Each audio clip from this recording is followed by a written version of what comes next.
At the controls, we are broadcasting from the Busy Bee Plumbing, Heating, and Air Conditioning Game Nashville studios, home of the $99 yearly Beehive membership, where the buzz is always about great service. Hope everybody's Wednesday is off to a great start. Cory, thanks for coming in. How's it going? I'm a delight, Jake. Thank you. We are glad to have you with us on the opening day of Titans practice at the very least. Yesterday. Today's the day to miss. Yes, it is. Yeah. No pads until I believe next Monday. Is that what they're saying? Is the first one. They said 4-day ramp-up period, so that would be today through Saturday, and then I think Monday is the first padded practice. So we will see. Practice starts at 10:15. Not sure if we'll get updates before the end of the show because it's not open to the public. You won't get the live updates. So no live tweeting. Right, no live tweeting. I hate for people to get information that they'll get an hour later. If you got it an hour earlier, it's going to cost them a game. Yeah, I believe there's a difference between if it's open to the public, you can live tweet some of the plays that are happening, but the ones that are only open to the media, you have to wait until the end of practice. So we'll have reaction throughout the day to the Titans' first practice of training camp. Before we get into Borgonzi and Salah's press conference yesterday. I was there for that. Yes, you were. Yeah. And we will talk about some of the hot topics from that presser. But the news this morning about Arian Carter, I feel like have to lead the show with that. A 2-game suspension for the Tennessee linebacker, one of their star players. He was given a $427 flight to go to an NFL pre-draft training facility while he was still deciding whether he wanted to come back to school or not. He then repaid that. But that is an impermissible benefit, apparently.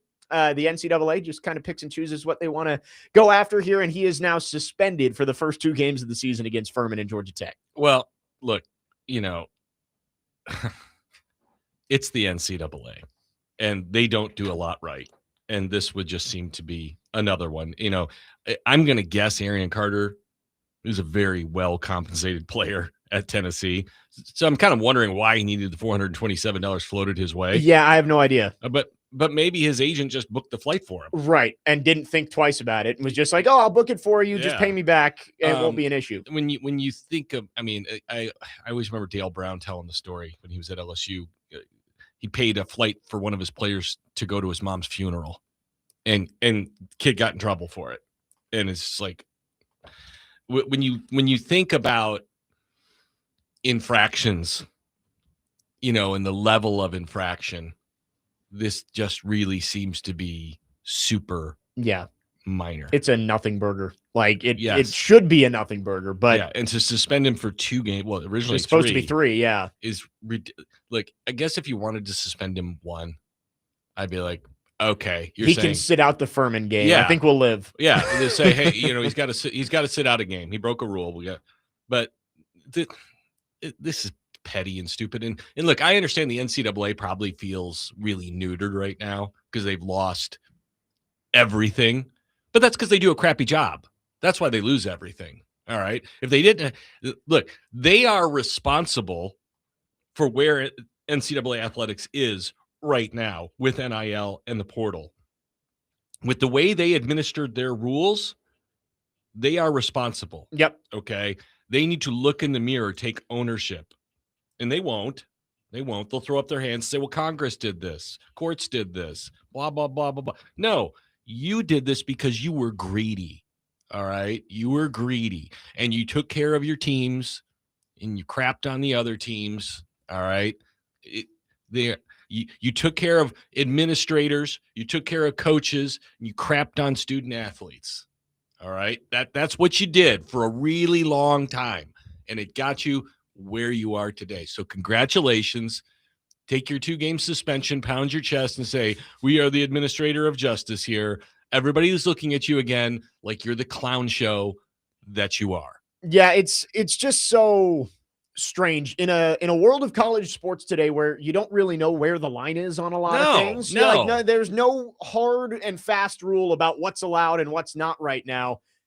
To go after this just feels super strange, super out of nowhere. Again, this is from Adam Sparks this morning that Arian Carter going to be suspended the first 2 games of the season for a $427 flight paid how by much his do you think he makes? $500,000? Yeah, I mean, I would say mid 6 figures sounds about right. I mean, maybe even more than that. I have no idea. I mean, he's a star player. Right. He's one of their best players on that defense. Yeah. And the numbers keep going up.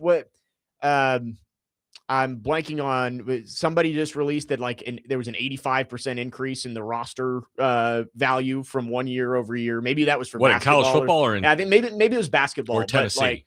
But overall in college sports or something like that. So the numbers just keep going up. Yeah, because more teams are finding out, hey, if we don't do this, right, we're not going to be able to compete. Yeah, so everybody's going to their boosters say, hey, we got no chance without you. The point is, though, Arian Carter, we know he makes enough money that a $427 flight shouldn't be an issue. This wasn't anything that, and I know what they'll say. Well, it gave him something that the average student didn't have.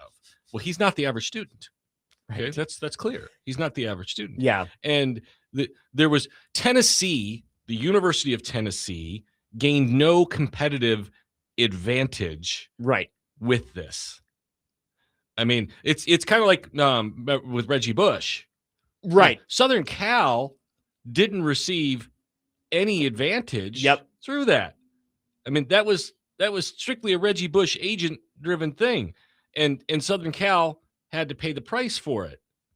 And I mean, whatever, man. I mean, just look at yourselves in the mirror and say, how did we get here? Yeah. Again, it was repaid. That's the biggest thing is that he paid it back out of his pocket. Right. He probably just reached in and pulled out 4 bills. Here you go. I just feel like this is kid makes more than I do. This is a strange hill to die on for the NCAA to go after this. And so we'll see. The Tennessee claims they're going to keep pushing back on it. Maybe something could come. I don't know if you can go to court, man. Right, I was going to say, I don't know if NCAA loses everything. Can you go to court over this? I'm sure you can. So maybe that's where this ends up. But as of now, Arian Carter going to miss the Furman game, which kind of who cares? You know what I always loved was the NCAA when they were with the clearinghouse, clearing freshmen for eligibility. Yeah. And you'd get like 6 games into the season and they'd be like, yes, he can play.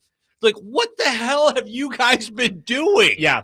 I mean, what are you doing? I mean, what were these transcripts written in Sanskrit and you had to have them, elaborated on or what? It's an old language that isn't spoken anymore. We have to go back into the tombs and read the hieroglyphics to figure out if they can play. They lost me a long time ago. Yeah. A really long time ago.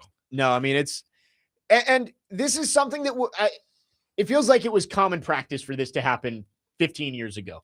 I mean, the heavy-handed punishment, right? Just like over minor things, but it was just like, oh, well, that's the NCAA. They've got firm lines on everything. North Carolina can invent classes and get away with it, but you took 3 number 2 pencils from the student union. You're suspended for the season. That wasn't an athletics issue, Corey. Okay. Regular students could have taken the African studies classes. The one that didn't exist? Yes. Okay. That's how they got around it. They said it wasn't an athletics issue because other students could have taken those classes. This is something that would have happened 15 years ago, but at least you could have said, well, that's the NCAA. They've got hard and fast rules for everything. And it's like, well, now in this world of gray areas around all of college sports, to stick your flag in the ground on this just feels really strange. Stupid. But strange, isn't it? Stupid. Yeah, stupid. Yeah. But Arian Carter going to be suspended as of now for the first 2 games, according to Adam How about just this? Hey, dude, you need to pay that back. Right. Okay, thanks. Great. We're good. Right. It's been paid back. Cool. We're good. We're good. You're good to go. Yeah. I mean, really, it was just, hey, he didn't steal. Right. I mean, no. He didn't like break into Heupel's office and and take his jewelry, take his man bracelet. All right. Yeah, Justin, I think, says it well on the text line. He says, this is on the level of some small town cop stopping someone for 1 mile over the speed limit and wanting to throw the book at the driver because the cop wants to feel important. Good job, NCAA. You're the best. I would hope that there was a way to get around this and to get this overturned. But the story again from Adam Sparks, Arian Carter suspended for Furman and Georgia Tech. The Georgia Tech game obviously is the one that matters because that's an early season turning point for Tennessee. You win that game, you can get things going into SEC play still undefeated. You lose that one, you maybe start to look at this season as a more of an uphill battle than it would be the other way around. So. The longer we talk about this, the more I just shake my head because I'm thinking about the yahoos in the NCAA office going, we're going to suspend him. That's it. He's not playing. That flight, he paid it back. I don't care. 2 games. 3 games. 3 games. He needs a conference game in there, right? I know. It'd be Kennesaw State, which would have been just I mean, that was too much. Well, then how about this? Suspended for the Kennesaw and the Furman game. He can play for Georgia Tech. Play for Georgia Tech. I think that's a fair compromise. Yeah. Like, I think Tennessee would go for that one. Let's pick and choose. But I mean, seriously, those guys, we got to do it. We got to do it. We got to draw a line here. He took money and paid it back. We got to draw a line. It's not okay. I mean, I know the kid makes more than I do, and it's $400, but Hey, what about that time that gave you $20 to go park your car? Yeah. Right. Was that impermissible? There's so many, like Joe was bringing up at the end of Robbie and Rex Road, you can give an athlete a bagel, but it can't have cream cheese on it or something like it's just like, look, you can't, if you're like a coach, you can't drive a kid to practice. You can't go to the dorm and pick him up and drive him to practice. Right. How absurd is that? And I remember, because when I was at Southern Illinois, the head basketball coach's brother, who was kind of tertiary on the staff, gave a ride to an athlete and basically got like banished from the program for a while. Right. Because he drove him to practice. What the hell, man? Yeah. I mean, why can't we have serious adults here? I know. Common sense. That's what we ask for in everything, is just common sense. With the Sorsby thing, and the NCAA actually had common sense. And the judge in Lubbock didn't. It's like we asked for a common sense solution. Yeah. Well, you got somebody who didn't have, you sought somebody out without common sense to get your judgment. That's what you do. And it's just frustrating. It's like, I even said I support the NCAA. Right. Here. That was one time the NCAA got it right. Yeah. But with this situation, it's common sense. Like, it was a $400 flight. He paid it back. No harm, no foul. We're good. We're good. Moving on. Let's just he makes $500,000 a year. That's a guess. I don't know for sure. Yeah, we have no idea. But I mean, this is not a benefit for him. It was a convenience. Right. With the level of player that he is, we know that we don't know what's going on in his life, but he's got a nicer car than you do. You would assume that the $400 is not an issue for him. No. It was out of convenience. I'm sure it was probably the agent was like, hey, what do you think he was? Hey, you get me this flight, or I'm hiring another agent. Yeah. $400. I'm telling you. It's just, who knows where the line is these days. The NCAA has found a reason to draw it here. So Arian Carter. I'm just surprised it's not against a kid from like App State. Right. Yeah. Like that they actually went against somebody from like a power conference. Right. Yeah. They decided to, I guess Tennessee's kind of led the charge in a lot of these lawsuits. Yeah. That is true. Skirmetti's been front and center on right. That is true. Tennessee has been battling the NCAA across all sports for the last few years. Oh, they're weaponizing the justice system against Tennessee athletics at the NCAA. 615-737-1025 is the phone number. If you have thoughts, we'd love to hear from you. The game text line is driven by Wilson County Hyundai, online at wilsoncountyhyundai.com. We've got Cory with us for almost the entire show today. Might have to get out a little bit early, but we are going to get into the Titans coming up next. The press conference yesterday. Lots to get into with Saleh and Borgonzi, some interesting notes from that. And then again, practice begins at 10:15. We'll get into what we're looking for as training camp begins today. 615-737-1025. Jake Lyman, Cory Curtis, Christian Skelton, next man up, 1025 The Game.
mandatory minicamp is kind of the same across the league. What about your training camp do you feel is unique, or maybe some of the things that you've learned the past couple of years about the way that you try to run this portion? Yeah, I feel like we've done a really good job communicating with, between all the departments, whether it's strength and conditioning, training, performance, nutrition, and educating our guys on what they needed to do over the course of the 40 days to get themselves ready for training camp. I do think this will be one of the more difficult, trying training camps for our guys. There's going to be a lot of volume. There's going to be a lot of contact. There's going to be obviously a lot of strenuous days with the 3 scrimmages we have. We're playing in the preseason game, so we're going to get a lot of volume. We're going to get a lot of opportunities to see our guys operate on a day-to-day basis, and we've got what I feel is a really, really good plan to get us peaking when training camp ends, to allow us to build the armor that's required to survive a 17-week season. So. That was Robert Saleh yesterday as the Titans kick off training camp, getting ready for the 2026 season, talking about what to expect from training camp this year. Jake Lyman, Cory Curtis, Christian Skelton with you. Cory, you were out there at the press conference yesterday, yep. And I think that was one of the bigger takeaways I had, is that Robert Saleh said this is not going to be an easy camp. No, he said it'd be the toughest camp for most of right. These guys. They're going to push these guys, yeah. And if you're not injured and you can be out there, you're going to be practicing. He said if you feel like you can play on a game day, you're going to be out there practicing. Well, I mean, he said, look, once they put the pads on, everybody's hurt the rest of the way. Yep. So it's who's hurt, who's injured. If you're hurt, you're expected to practice, because if you can play, you can practice. Yep. And look, it's year 1 for him. And he is setting an expectation. He understands the team's won 6 games in 2 years. He said when asked about like success, he talked about winning every day. And I know that's hokey, cheesy, whatever it is. Yeah. But when you've won 6 games in 2 years, you just have to get better, and you have to get better every day. And what he's doing there is setting the expectation that everyone is here. We're here to work. It's all gas, no breaks, right? Yes. And there's no days off. All right. Look, if you're hurt, if you're injured, you'll sit out. If the training staff says he's too hurt, he could hurt himself further, whatever, we'll work that out. But if you're just hurting, if you're just aching, if you're banged, you're going to practice. Yeah. Because we're all here to work together. We're all hurting. We're all hot. We're all sweaty. We're all tired, but we're all tired of losing as well. And so it's all about setting an expectation. And look, let's be realistic here. This isn't training camp the way people think of it. Right. 2 days. And this is practice with a lot of dudes. That's all it is. Okay. They practice once a day with 90 guys. That's the only thing that's different. And also, I think once the season gets here, they're only allowed like 15 padded practices. Yeah. And I don't know how many padded practices they're allowed in training camp. Yeah, I don't know. I know they have to have the ramp-up period before they put the pads on, but I don't know specifically how many they can have. That might be like 15 as well or something. I'm not sure the exact number. But so when they do put the pads on, he's going to want to get the most out of it, which he should. We've seen a lot of guys spend a lot of time on stationary bikes. Okay. And I'm hopeful that some of that is over, because I don't know if he used the word callous or not, like Vrabel did. Yeah. But I think that's kind of what he's indicating. Right. You gotta play yourself into football condition, because I always say there's only one way to get in football shape, and that's to play football, because it's so different. It's just, it's all out bursts. It's man on man, imposing your will, right? Physical punishment, having to get back up after getting the stew knocked out of you and perform on the next play. Yeah. There's nothing else that prepares you for that. And so everything that he talked about was about creating that expectation that, hey, it's not going to be fun. It's not going to be easy. We're here to work, and we're going to find out who's here to work and who isn't. He also talked about, some guys show up when the pads come on, some guys disappear when the pads come on. Yeah. And that's what he's got to find out. And, we use those foxhole, sayings and everything. He needs to know who's going to show up for me, who's going to get the stew knocked out of him, but get right back up and ready to fight. That's what I got to find out. And I did like the way he talked about how they're going to find their guys. Let's say X player is dominating against the threes. Yes. And they say, you know what? Let's put him up there with the ones. It doesn't mean he's going to start. Right. But the word he used was viable. We need to find out if this guy's a viable NFL player. Yep. And, you have to put him against viable NFL competition to find that out, because, Jalen Harrell tore apart Andre Dillard his rookie year.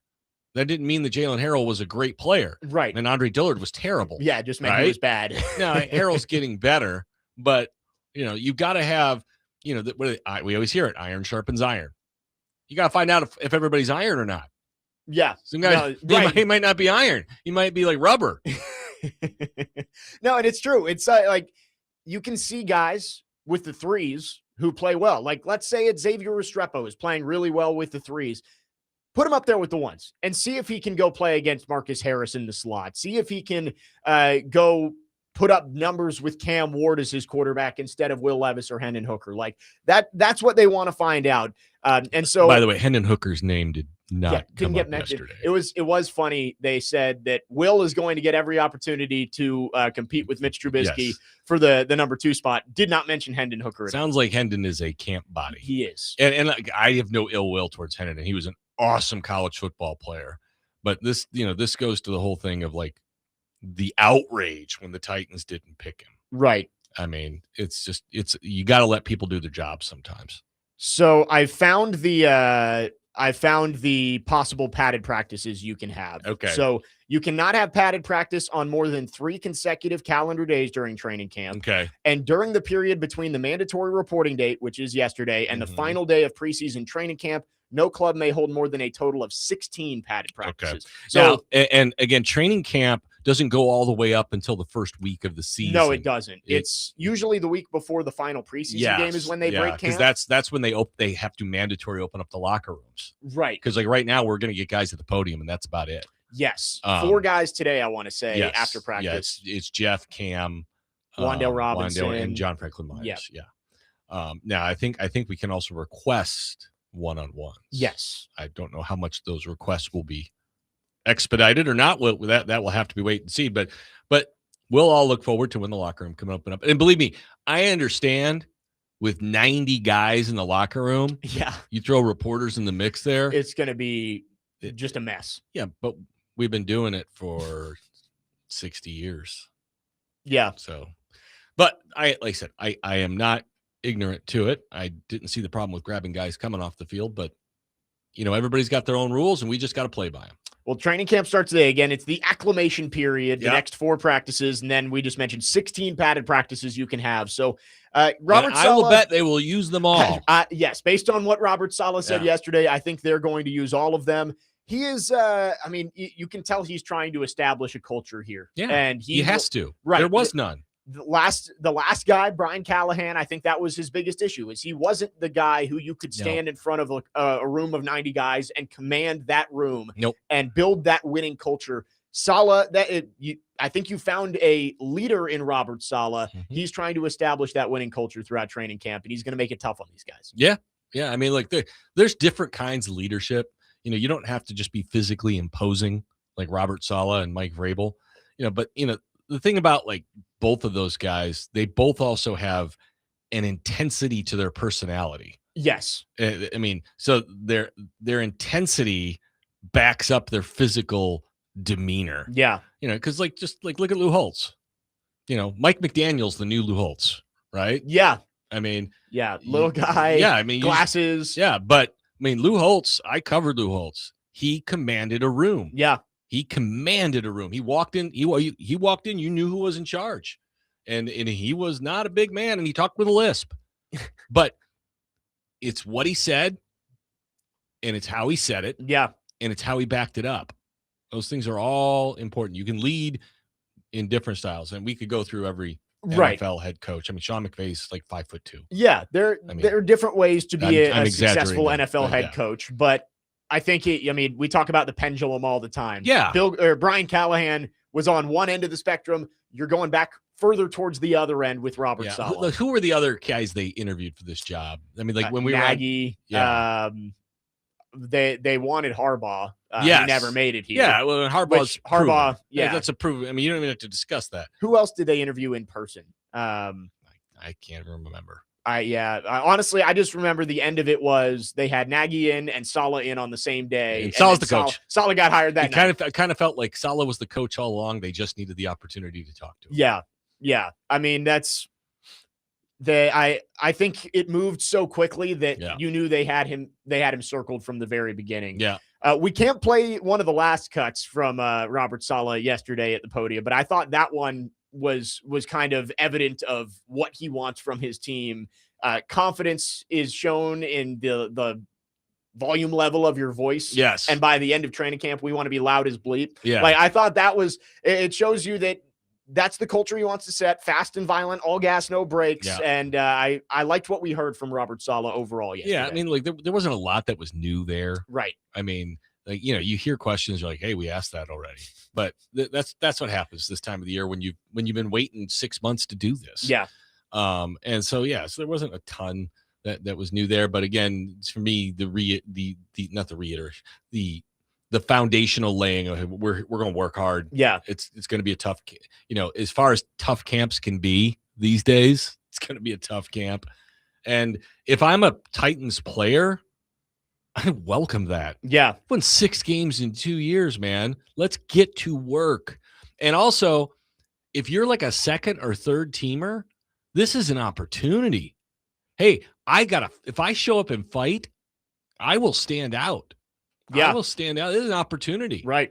And so it'll be interesting to see what happens. Yeah, practice starts today. Robert Saleh going to speak again in about 15 minutes at 9:45. That should be a short one. But. Yes. And Parker's going to join us via the phone at 10 a.m. He's live, boots on the ground out there at Vanderbilt Health Football Center. So not Connor, but yes. Well, Connor's out there too, but we're going to talk to Parker.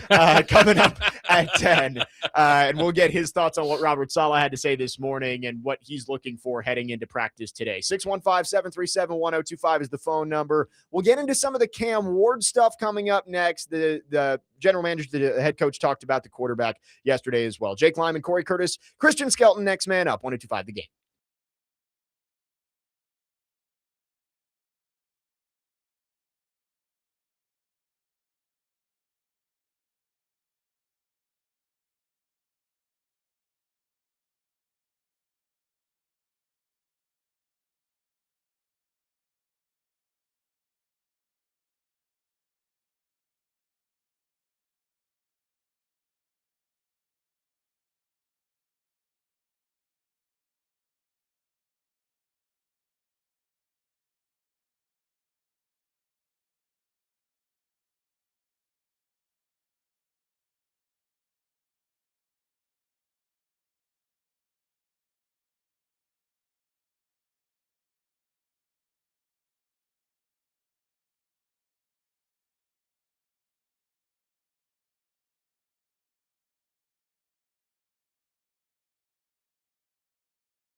Robert, you have been on both ends of it as far as having a rookie quarterback and having a veteran quarterback. How do you go about approaching like mistakes that they make in practice and managing that? Just constant communication with Dayball, quarterback coach, and obviously the visits that I'll have with Cam. But Dayball's is pretty damn good at what he does. Shea is really good at what he does, and I'll provide some defensive insight and I'll ask questions. But sitting in my chair from my point of view, I'm 100% trusting those guys to get Cam where he needs to get to. And then as you're going through those periods, like especially like the call it periods, do you kind of try to throw everything at Cam to get him ready to see as many defenses as possible, or how do you approach that? To be honest with you, we're calling it the way we need to call it for the defense, so they can get used to how we're doing things. Week to week will always be different, but we are still trying to strain the quarterback, regardless of who it is, whether it's Cam, whether we get a chance with San Francisco, Seattle, whoever it is, it doesn't matter. But we're going to structure the defense in a way that gets our guys used to playing defense for other opponents. That was Robert Saleh again yesterday, pre-training camp press conference. First practice set to go within the next hour over at the Titans practice facility. Jake Lyman, Cory Curtis, Christian Skelton with you. Next man up here on 102.5 The Game. I thought those were good questions from TD. First off, for Robert Saleh, he's a defensive guy. He's not going to be the one hands-on developing Cam Ward. I like the way he talked about how he's going to let Brian Daboll do his job. Right? Brian Daboll is the guy who was brought in here to develop Cam Ward, and he'll be checking in with him. He's obviously going to be able to give some defensive mindset tips to Cam Ward of what he's seeing from the defensive side. But I do like, hey, you brought Brian Daboll in here for a reason. Go develop the quarterback. I'll check in with you when I need to do it. Yeah, absolutely. And, this is also part of him running the defense as well. Right. I always hate the head coach offense, head coach defense. But you hire a guy to do a job. Right. And, when you hire someone of Brian Daboll's experience level and swag, yeah, there has to be some autonomy there, or else they're not going to take that job. Yes. And Brian Daboll doesn't want to be micromanaged. All right. Now, and I know Coach Saleh talked about coaching up his coaches, and that goes for everybody. But again, Brian Daboll has some swag, and I don't think he's going to let Robert Saleh tell him how to do his job. I think that would be an alpha versus alpha moment. Yeah. I think it would be different if you did the up and coming thing. You bring in the young offensive coordinator who's maybe doing it for the first time. And I think Robert Saleh might have a more hands-on approach of, hey, what are you doing with Cam today? Mm-hmm. Like, hey, maybe we work on this. I remember Vrabel and Matt LaFleur. Yeah. Yeah. I think that's probably a good example. That was a good time. Especially when the quarterback couldn't feel the end of his fingertips because he had nerve damage the entire season. But I like it. You're right. Robert Saleh can't be the defensive coordinator. I said it yesterday, the defensive coordinator who has the red flag in his back pocket. He's got to be the CEO. Yeah. He's got to be the head coach. You can't just leave Brian Daboll completely on an island to do his job. But I also think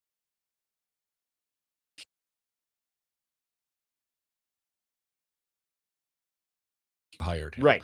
Now, I believe this with most every team. If you're the head coach and you've got your OC, and obviously with a guy like Andy Reid or Sean Payton, it's a little bit different, or Sean McVay, but you may not call the plays, but you let them know this is what we're going to do this game. Right.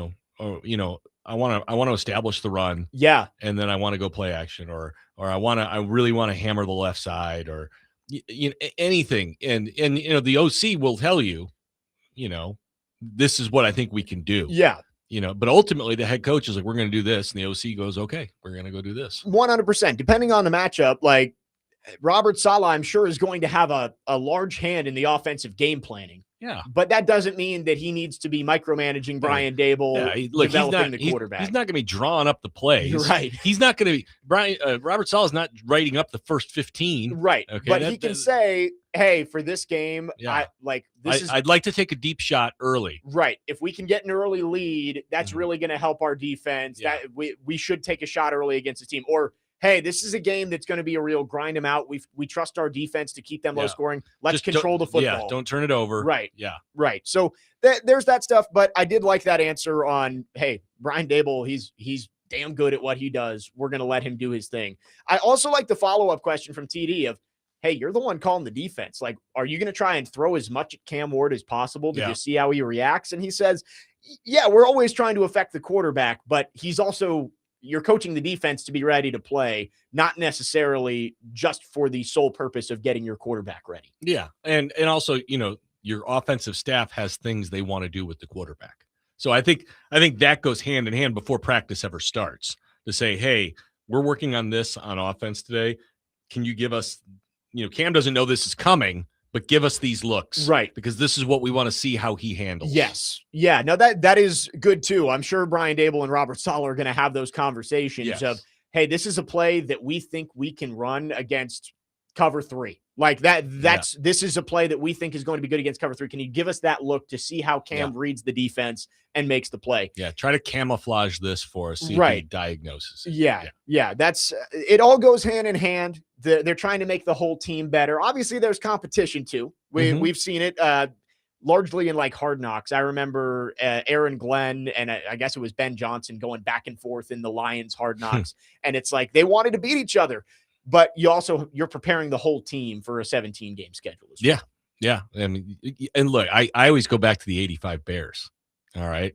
The Bears defense dominated practice for years, pushed the offense around. All right.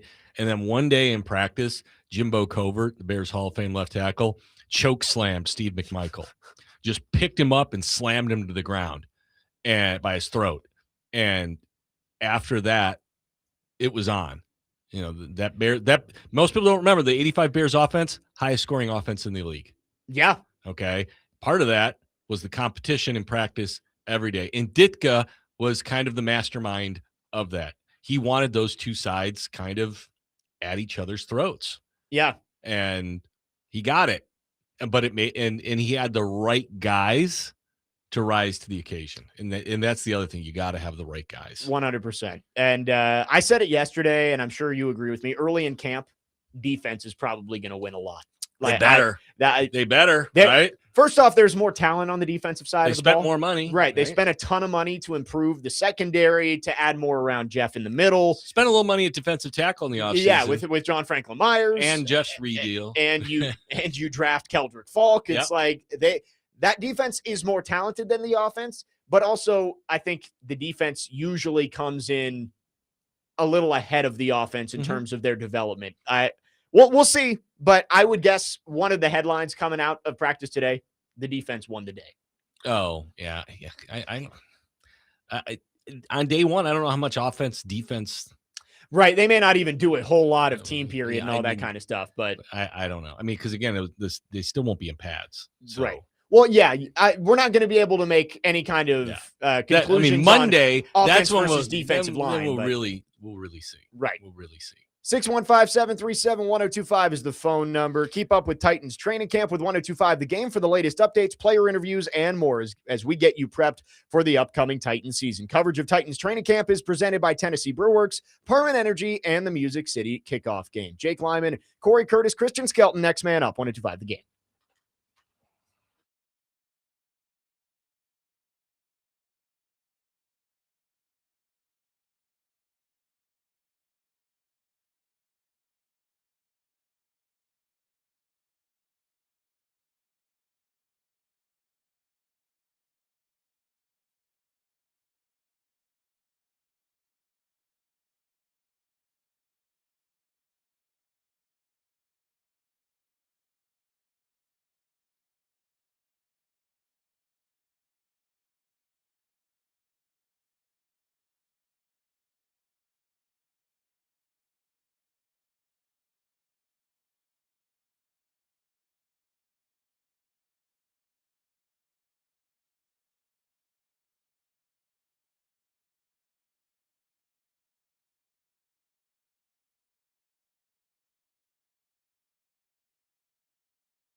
Next man up, 102.5 The Game. Jake Lyman, Cory Curtis, Christian Skelton, wrapping up the first hour on this Wednesday. Opening day of practice for the Titans in training camp 2026. Practice going to get underway in a little under 30 minutes. I believe Robert Saleh going to the podium now. We'll let you know if there's anything notable that comes out of that. I would assume not much, considering he spoke less than 24 hours ago, but we will keep you updated. Parker Kelly going to join us at the top of the hour to get us tuned up for practice today. Couple of other news and notes from the press conference yesterday. Only guy on the PUP list, J.C. Latham, day-to-day with a pec strain. Yep. Mike Borgonzi misspoke. He said he suffered it in OTAs last year, which sounded like 20. I kind of understood what he meant. Yeah, me too. It was OTAs back in the summer. So if you thought he was still struggling from a pec strain right. from 2025, I'm sorry.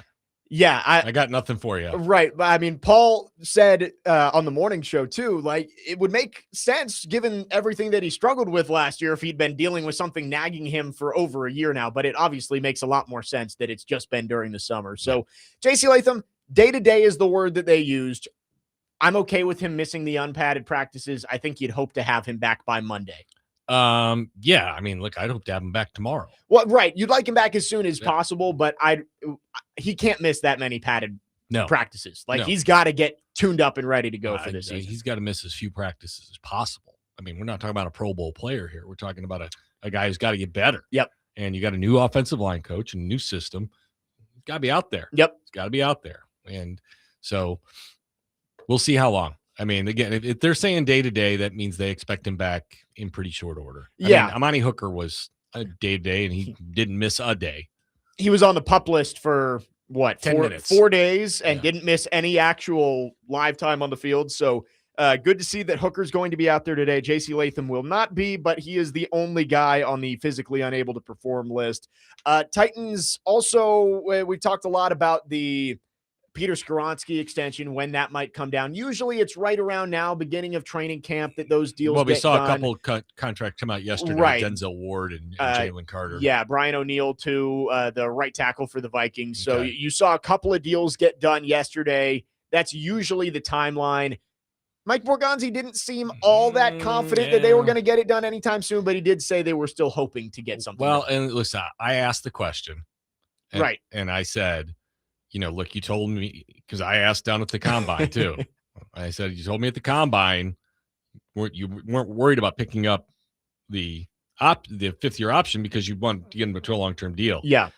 Well, they picked up the option. Right. And some guys, once you get into like camp in the season, don't want to do it. Right. That's what we just saw that with Baker Mayfield. They just shut down their negotiations. He's playing out the final year of his deal. That's why I asked. Yeah. I said, is getting a contract done this year still on the table for him? Are you still hopeful about that? His body language wasn't great, but he said they've had productive conversations, or positive, not productive, positive conversations. Yeah. So, and that's important to say that, hey, we're not fighting. Right. They've had positive conversations, and he is hopeful. But again, I said, are you hopeful? So he's using my word. Yeah. So, and of course he's hopeful, or he wouldn't be talking to him. Right. Yeah. I mean, I guess you've heard when teams are like, yeah, we don't think we're going to get a deal done. I know this. They want a lot of money, a real lot of money. Yes. All right. And as we're seeing with the salary cap going up to where it's going, there's a lot of sticker shock with a lot of these deals. 100%. And so there's going to be sticker shock with this deal. I will be surprised if it's less. And I originally thought, we probably talked about this, like 4 years, 80. Yeah, I would say more than that. No, when we originally talked about yeah. At the very beginning, I think we were sticking right around $20 million a year. Yeah, well, I'll be surprised now if it's not 400 plus.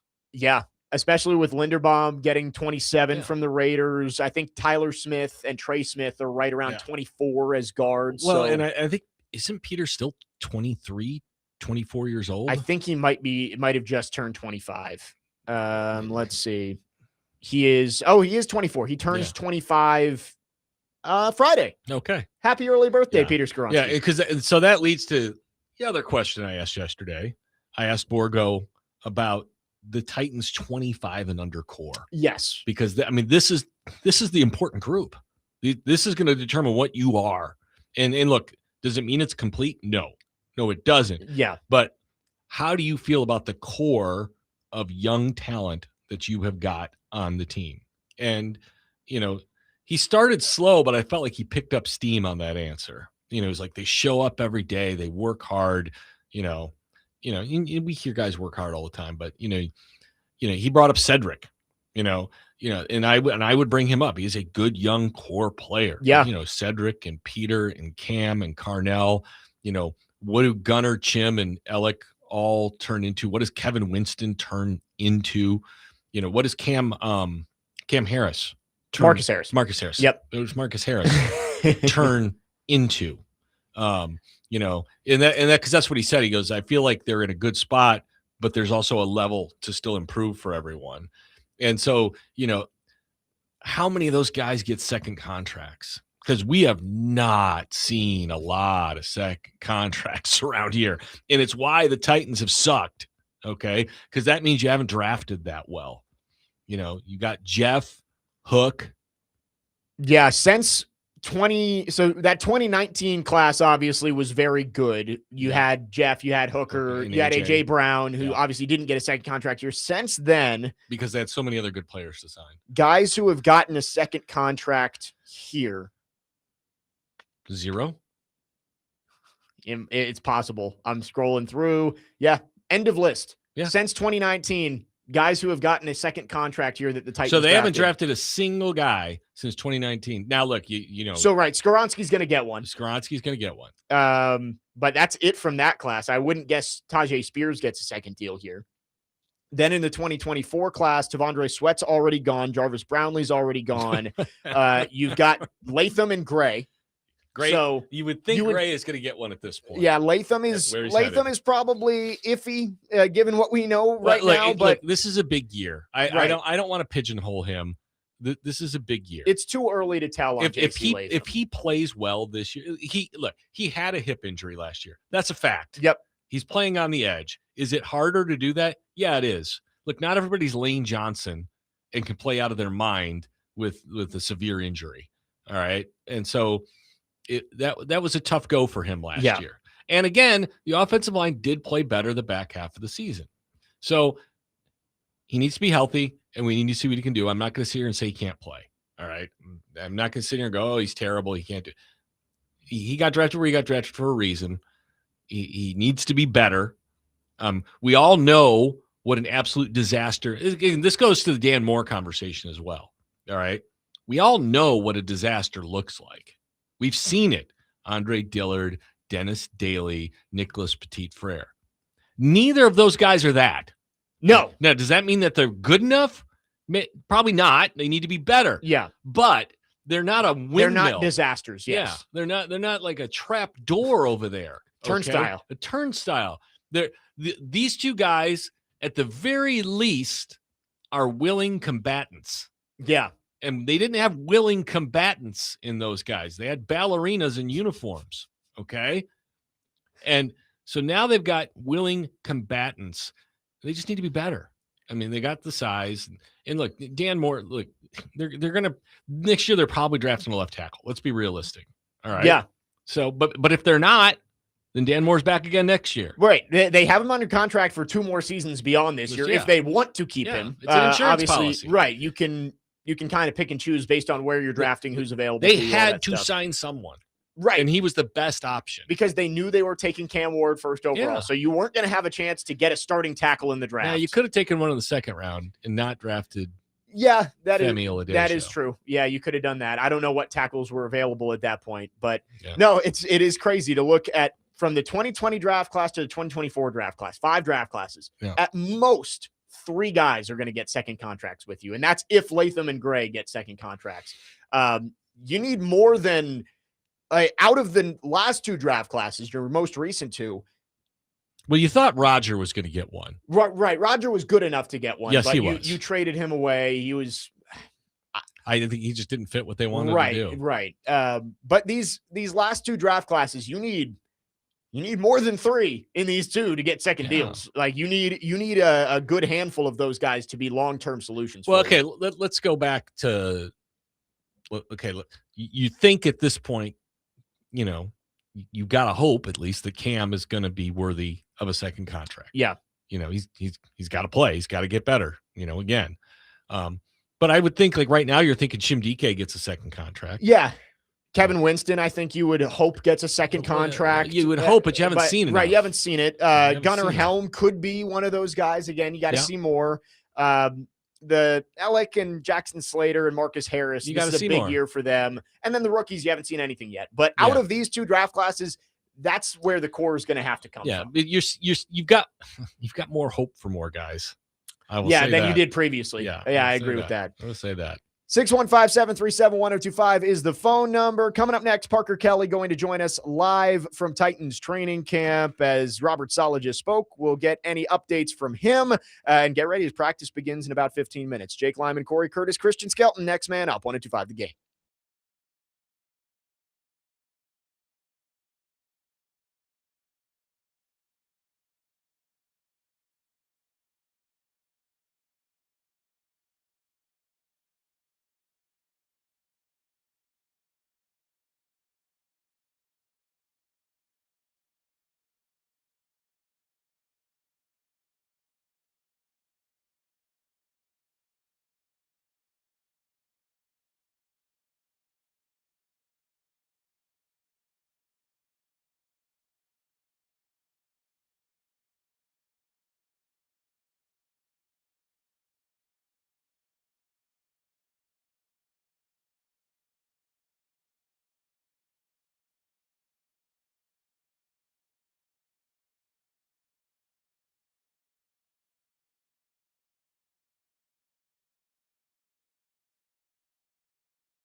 Second hour, next man up, 102.5 The Game. Jake Lyman, Cory Curtis, Christian Skelton with you, broadcasting from the Busy Bee Plumbing, Heating, and Air Conditioning Game Nashville Studios, home of the $99 yearly Beehive membership, where the buzz is always about great service. First practice of Titans training camp about to get underway, and we start off hour number 2 by going to our phone lines. And we are joined live from Vanderbilt Health Football Center by Parker Kelly, who is boots on the ground there. Parker, thanks for joining us ahead of the opening day of training camp. Absolutely. I'm willing to come on anytime. And let me just say, I am so lucky because I got to see Cory Curtis yesterday at the press conference, and then I get to do a show with him today. So I'm a lucky man. You are a lucky man. I mean, I would write this one down in your journal and read it when you go to bed tonight. Did it this morning. Thanks, man. Parker, you were out there. I know Robert Saleh spoke yesterday, and we've heard a lot of the big picture stuff, but anything notable that he said today ahead of the opening practice? Two things. The first thing he said, when he was asked about what benchmarks he wants to see from Cam Ward throughout training camp, it was a very short answer, and the answer was decision-making. Yeah, and I think he that's said that pretty yesterday. fair. Yeah. So, he talked about the decision-making, and obviously that is something you want to see from the young quarterback. And we finally have an answer on at least who we think is going to start on the interior offensive line. Okay. He was asked by Paul Kaharski, is it going to be Slotman and Bolson who get the first crack at starting at center and right guard? And he said yes. So it was pretty cut and dry. Okay. And just watching practice, they're out there with the first team pretty much every time. So that could have been expected. Yeah, I mean, look, that's kind of what we saw in OTAs. Yep. But man, those are economy plays. Now yesterday, Parker, remember Borgo, when he talked about where the team was, he admitted the offensive line was a spot they were still looking to work on. Yes, and I still think that they need to go and bring back Kevin Zeitler, because I'm thinking about this in terms of J.C. Latham. He's missing very valuable reps, not being out here at training camp right now. Not sure how long he's going to be on the PUP list, but we do know that he's the only Titan on the PUP list. And listen, it may be a little bit unfair, but at the same time, expectations for him are going to be expedited. He started his first year in the NFL at left tackle, not his natural position. He flips over to right tackle the next year, but misses some time due to injury. And now it's year 3, and we have to have an answer. Is J.C. Latham going to be your guy moving forward or not? I just think it would be beneficial to him to have some sort of continuity on the offensive line, and having a guy that he played next to last year in Kevin Zeitler, even if it wasn't the best pairing, it's still some sort of continuity, and it's got to be better than playing next to Cordell Volson. I also like having about 700 pounds over there on that side too. I mean, that's a big ground pairing to work over there. And again, back half of the season, that group was better. And I still wonder if Zeitler, like you're talking about, is a guy who, hey, they say, we're going to look at what we got. We'll call you a week or so into camp. Because he's 15 years in? Yeah. Yeah, he's and that's when you would expect a move like that to be made. I don't think you would expect, Zeitler's been here, he's done that, he's gone through plenty of training camps. So if they were to bring him back in, I would expect it to be in maybe a week or so. But I was talking about this with Big Joe yesterday. Offensive line is one of those positions where it doesn't really matter what position you play on the offensive line. You know what everybody else is doing because you're working together, you're working in unison. So I just think that chemistry has some sort of value. And sure, I'm just not trusting that this Austin Slotman, Cordell Volson pairing is going to be the best thing for the Titans if they're wanting to improve drastically from where they were last year. Yeah, it's not like the Bengals offensive line was known as this iron curtain in front of Joe Burrow 2 years ago when he was playing. Well, there's a reason Joe's been hurt a lot. That year they went to the Super Bowl, I believe that offensive line was ranked either 30th or 31st. Oh, they were terrible. Yeah, he got sacked Joe 9 Burrow times. was able to masquerade so many of those issues, but when they got to the big game and the lights were the brightest, he just couldn't do it, and that may not necessarily be his fault, but that offensive line was just too egregious. Yeah. We're talking with our friend Parker Kelly, who's out there at Titans training camp. Parker, still, they have the acclimation period these next 4 days, so pads aren't going to be on. We probably aren't going to be able to tell much about what's going on in the trenches. Where are your eyes going to go when practice starts today as you look at the first look of the Titans here in training camp? So my answer was going to be the offensive line, but because we've hammered that so much, I'm going to go a different route. I'm actually going to look at the quarterbacks, because Saleh also did mention that Mitch Trubisky, I guess he got fatigued yesterday or had some sort of strain during conditioning. So I'm not sure how much, if he's going to be limited at all at practice. But he did mention that, besides Cam Ward being the guy, Will Levis is also going to get some opportunities. But when we were watching him at OTAs and minicamp, it was the same thing. He may have had the best throw of the day at each practice we looked at, and he also probably had the worst throw. So it was a lot of the same, but I'm just interested to see what those opportunities look like for him. Well, and I think you're right there, because this could be an opportunity for him to get some early work, where he's going to get more reps than maybe we thought that he was going to get. And I think you're right with the offensive line. I don't think it does much good to watch them until Monday. When you get the pads on at camp, that's when you start to see the team break down, and you'll have offensive linemen versus defensive linemen one-on-one in pass drills. Yeah. And that's when you start to see who's doing well, who's not doing so well, and you get in those combatant situations. So right now, Parker, you really, I don't want to say you're kind of stuck watching receivers and quarterbacks, but receivers, quarterbacks, and cornerbacks, 7-on-7 is the stuff you're going to be focused on all this week. I'm so glad you brought that up, because I believe the same conversation applies to, do you guys remember when Carnell Tate had that one-handed catch along the sideline? I was standing right there. Yep. And I think Carnell Tate's going to be a great player. Ohio State receivers always have a way of working out in the NFL, so I have no doubts there.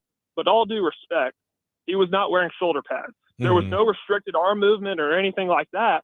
And I could go out there right now and make a one-handed catch on routes on air. But what does it look like when you get the pads on? What does it look like when you're getting jammed at the line of scrimmage, when you're having to face that press coverage? What happens if it's cover two and you got corners right there, you got a safety over the top? What does all that look like? I'm interested to see what happens when the pads come on. Yeah, and I think you're right, Corey, that I might be looking squarely at the matchups between Carnell Tate, Alontae Taylor, Wan'Dale Robinson against Marcus Harris. I think the one-on-ones, that's where you're going to start to see, all right, is Carnell Tate as good as he maybe made that first impression in the offseason program? Yeah, and, Cordell Flott. Right. We need to see these guys produce. We need to see, I need to see Alec Iamaner be more consistent catching the football. Yeah. Because, he's battling. And we've also got the battle for the sixth receiver. But again, Robert Saleh laid it out plain and simple. You better play special teams. And so for the sixth receiver, I'll be stunned if it's not Bryce Oliver or KJ Osborne. Now, the one thing we need to look for here, and maybe you can keep an eye on it today if you see any of the special teams work, Parker, is does Alec Iamaner start to get work at gunner? Because he's got the physical makeup to do that. He's a big, strong guy who can run. And if he's going to be your fifth receiver or even your fourth, they're probably going to want him to play special teams. Absolutely. And even your fourth and fifth receivers are not guaranteed to get, as much playing time as they were forced into last year. And I don't know if you guys have been following Alec Iamaner in the offseason on his Instagram stories and Twitter and stuff like that, but he looks bigger than last year. Yeah. So I see some sort of use there. He's definitely got the physicality, if anything, to be useful on special teams. And I know Jake and I were talking about this on Monday, but when it comes down to that wide receiver 6 spot, it seems that Bryce Oliver does have the edge there, not necessarily because he's this superstar wide receiver, but if you're going to be the 6th receiver, you're not going to get much playing time on the offense, but you're going to play a lot on special teams.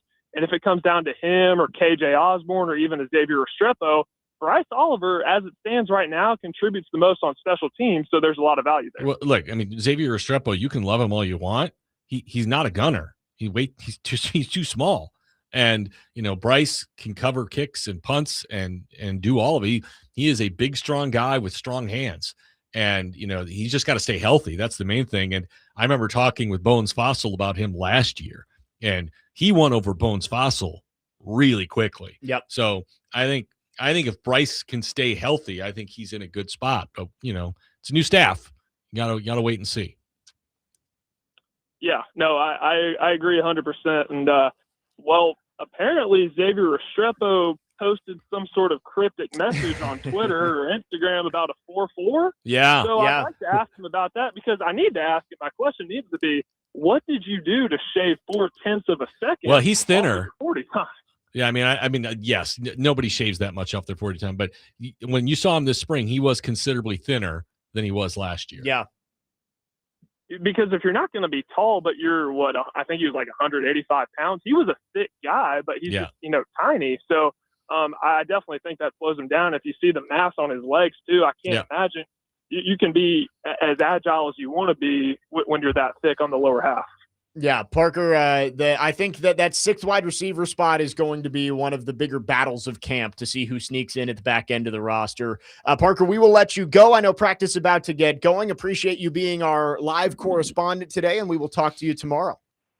Absolutely. Thank you, guys. Thanks, Parker. You got his name right that time, too. Who, Connor? Yeah. Parker Kelly joining us live from Titans training camp. Appreciate him giving us some insights. As Robert Saleh spoke earlier, practice about to get started. And again, we'll have reaction to everything going on at Titans training camp throughout the day here on 102.5 The Game. Coming up next, we'll react to what Parker had to say. There's a text that I wanted to get to, and we'll get into some other broader NFL storylines as training camps open across the league. Jake Lyman, Cory Curtis, Christian Skelton, next man up, 102.5 The Game.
Next man up, 102.5 The Game. Jake Lyman, Cory Curtis, Christian Skelton. Big thanks to Parker Kelly for joining us in the last segment, giving us a quick update on what's going on over at Titans training camp. Robert Saleh spoke before practice, and practice just getting started on the first day of training camp practices over there at the Titans practice facility. Today, the Nashville Sounds take on the Charlotte Knights at First Horizon Park, and first pitch is at 6:35. You can catch all of the action on 94.9 The Fan, presented by Twin Peaks Family Leisure, Maple Street Biscuit Company, and Social Cantina. Parker alluded to it that Mitch Trubisky dealing with a little tightness during conditioning, so he is day-to-day. Calvin Ridley also has a stomach bug. Apparently should be a go for tomorrow, but will not be out there today. So a couple of updates there of what we might see during the Titans' first practice. Yeah, today. And, stomach bug, but the thing you don't want is him getting dehydrated. Yeah. Like on the first day. Right. And it's not as hot today as it was yesterday. It's hot enough. It's definitely hot enough. And if you have had a stomach bug, you are down on fluids. Right. And so my guess is they've weighed him. Right. And they're not happy with his weight. Yeah. And so they're going to rehydrate him before they get him back out there. Yeah. Yesterday, the heat index was up to like 113. Yeah. I picked my daughter up from football practice at like 9:30, 10 o'clock, and it was already like 95. Yeah. It's the feels like is only going to get into the mid 90s today. So it won't be quite as bad, but still hot enough, as you said, that if you're dehydrated, you don't want to be out there. So that was kind of the injury report. I mean, nothing notable there. Trubisky and Ridley seem to be fine, but maybe just out of precaution, they may not practice today. And these are guys over 30 as well. Yes. So yeah. These guys have been around the block. Right. I don't think you're worried about Mitch Trubisky missing some reps early in training camp. No, in fact, you're probably happy to give those reps to Will Levis. Will Levis. Yeah. The other note that Parker did mention is that Robert Saleh says Austin Schlottman and Cordell Volson will be first in line to start on the interior offensive line. That's the big news of the day. Right there. It's not a shocking, but he said it. Right.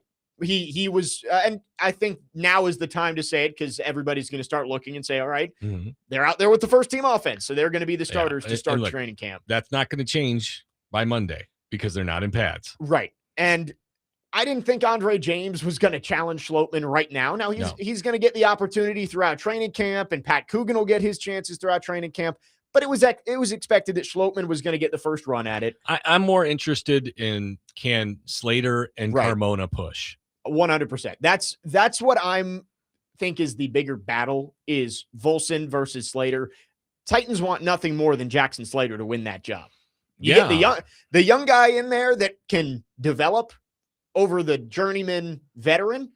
I'd rather have Slater in there, but you're going to give Volson the first go. Optimal is that Slater becomes your center and Carmona becomes your guard. That would be optimal. Yeah. That would be great. So if you can get the young guys in there at center and right guard, that's ideal rather than having to just have a Band-Aid in there. I think we here all, had a little higher opinion of Jackson Slater than we've gotten from Vanderbilt Health Center. Yeah. Football Center. And I think, a lot of that was based on the Senior Bowl last year when he practiced really well. Right. And then when we finally got to see him in a game, he looked fine. He did. Yep. Now the team got whacked, but you didn't see him get embarrassed against good players. Yeah. And I guess I'm probably not fair to Volson, but I've seen those Bengals offensive lines for years. And I'm sure he's serviceable. You don't start 3 straight seasons for an NFL team without being at least a decent player. And they brought him in for a reason. I don't think he would be a complete and utter disaster, but he's also not a solution for you, right? No. Like he's not going to be your right guard of the future. Let me ask you this. Do you feel better about him or would you feel better about Zeitler? Zeitler. Yeah, me too.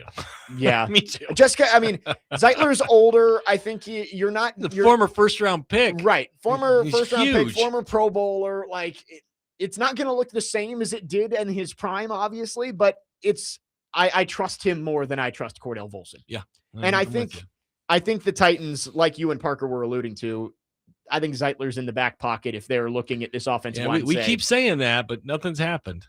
Maybe he just doesn't want to go through training camp. He's got like 700 kids. Right. No. I mean, he's got. I can't remember how many he has. No, he does. It's a big family. It's like 4 or 5, right? And they were there at every practice, and I will never forget when they were getting ready to leave for that extended road trip with Atlanta. Yeah. He was not happy. Yeah.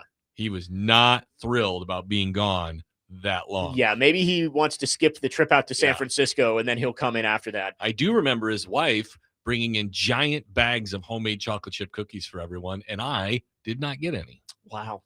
Man. Tough. So you still hold a grudge on that? No, not at all. That's just me being a fatty. That's all right.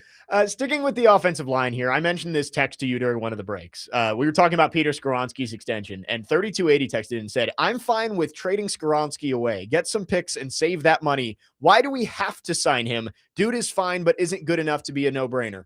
Well, people around the league just ranked him as the 8th, 9th best interior offensive lineman in the league.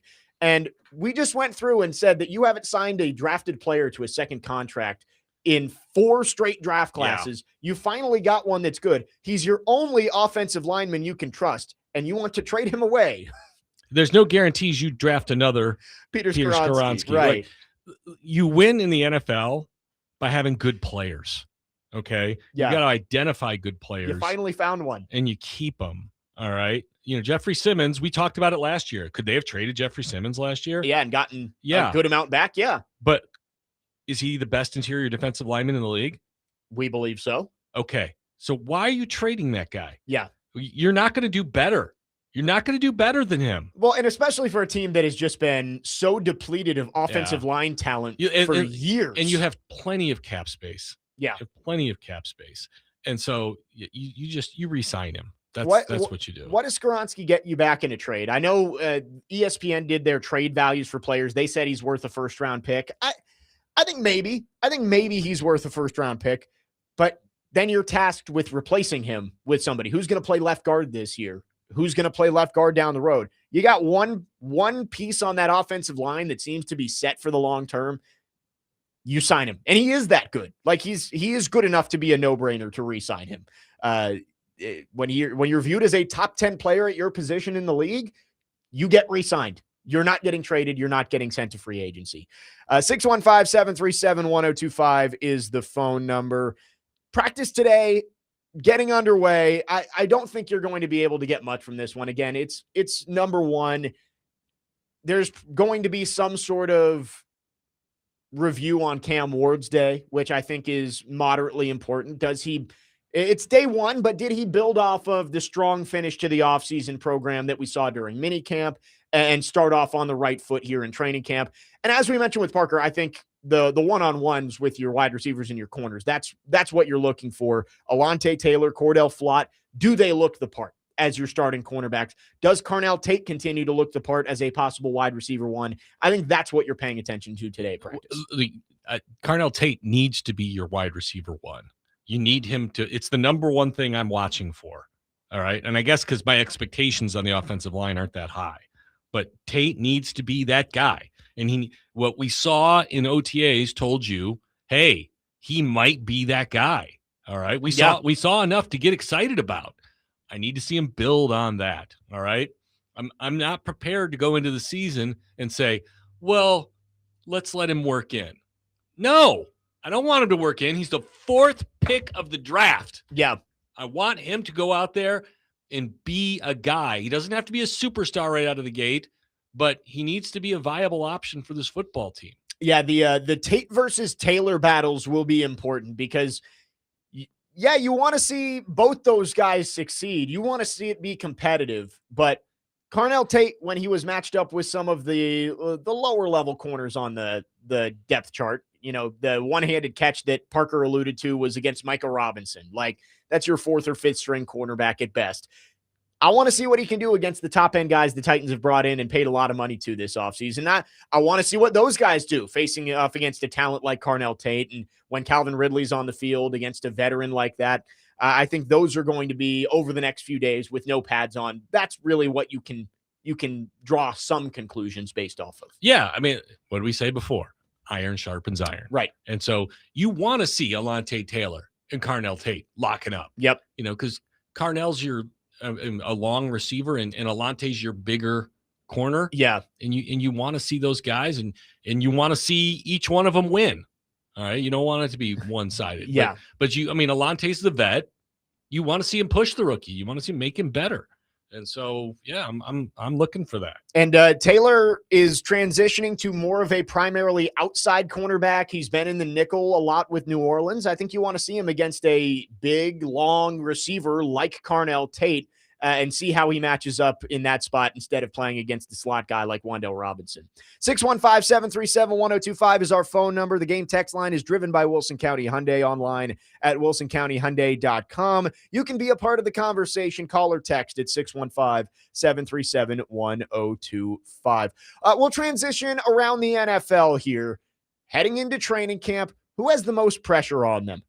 At head coach and at quarterback. We'll talk about that coming up next. And again, we'll get into more Titans talk throughout the show as they kick off training camp over at Vanderbilt Health Football Center. Jake Lyman, Cory Curtis, Christian Skelton. Next man up, 102.5 The Game.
Next man up, 102.5 The Game. Jake Lyman, Cory Curtis from News 2, Christian Skelton with you.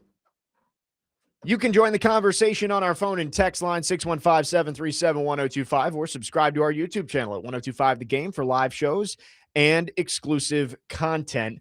We'll get back to the Titans in just a second, but all 32 NFL training camps have now reported. We are getting closer and closer to football season. A week from tomorrow is the Hall of Fame game. Is it a week from tomorrow? Yeah, a week from tomorrow. Who's playing? Carolina and Arizona. I don't care. I don't want to watch either of those teams. Yeah, well, the Hall of Fame game is tough because you never Yeah. get any of the starters. No, in you're there. playing like fourth and fifth string. In that Right, game. That's a horrible. Pretty much game. everybody who plays in that game is. I going to covered get the cut. Hall of Fame game once with the Titans, and it was Right. actually kind of fun because AJ Trapasso had one of the great trick plays of Hall of Fame game history. Yeah, it was that behind the back. And Yeah. ran it all the way to the house. Yeah, that was great. Then it's 2 weeks from tomorrow is the Titans preseason opener. Yeah, I got to pack a bag, That's man. true. Yeah, you'll be traveling 2 weeks from today. Yeah, I got to find out when my flight is, see if I'm going to be with you on that day or not. Yeah, maybe we'll have to have you call in From if the airport. you're not on a flight during Yeah. the entire show. Even so, on a jet plane. yeah, don't know when you're coming back again. No, I Um, don't. Even on a jet plane. uh, By the way, this has nothing to do with nothing. Did you see that the Sounds played Sugarland the other day? yeah, I called two of those games. Yeah. yeah, and their name is the Space Cowboys. Yep. Did you ever refer to them as Maurice or the Gangsters of Love? I did not. Why not? Yeah, that reference. Maybe we have to ask Jeff Hem. Maybe he made that reference throughout the. So Sunday night at Sports Extra, we did the highlights, and at the end, I said the Sounds beat the Space Cowboys. Some people call them the Gangsters of Love. I know them as Maurice. 8-1. Well done. Well done. 8-1. Yeah, that's good. Sadly I did not have that. I did not have that one down. I don't So- think that's the Space Cowboys that they're named after, though. Because it's Houston. Sugarland's Houston. Right. Yeah. So- it's the Space City. Yeah, but there was Space Cowboys with Clint Eastwood. Yeah. No, that is true. Yeah. That and Han Solo's the original Space Space Cowboy. Cowboy. Yeah, that is true. That is true. No, that was a fun series. The only Yeah. time that Nashville has played a Pacific Coast League team since they left the league back in 2020. I was So- going to say, I can't remember them playing Sugarland before. This was the first time they ever faced off. It was the lone interleague series of the year last week. Wow. So they're back facing Charlotte this week. Speaking of having their way with people, the Cubs and the Cardinals this week's been a good time. Yeah. I guess Dr. Crane will be in here later, so you might be able to gloat Yeah. a little bit there. By the way, your Tigers won 14-0. They did. They had a shutout and they scored in every inning that they came to the plate. Got 2 touchdowns, 2 PATs. Yeah, it's Tarek Scooble's final I start as a Tiger hijacked today. the show again. It's okay. This is what we have you here for. I did get a text last week that I should be a permanent part of the show. I saw a tweet about that Yeah, as it was well. a tweet. Yeah, no, that's what I'm saying. Oh, It was a okay. tweet. Yeah, It was a yeah, tweet. Yeah. Yeah, people love Cory on Wednesdays. Well, there's one person who does. At least one. Yeah. At least one. Two. I love having Cory in on Wednesdays. Well, Chase keeps paying me, so Clear. Yeah. So that at least at the very least he's indifferent to it. Let's get to a little broader topic around Sure. the NFL here. I was thinking about it, and 10 openings for head coaches last year. Yeah. That it tied the record for the most openings, which makes you think there would be less this year. So I was Mhm. going through who are some coaches that you think are on the hot seat Yeah. heading into this year. okay. Aaron Glenn. Yep, that was the first name I put down. I think Um, Aaron Glenn, they very easily could have made him a one and done coach. They gave him another year. Yeah. With 10 of them changing, you like to think that none of those guys Right. are.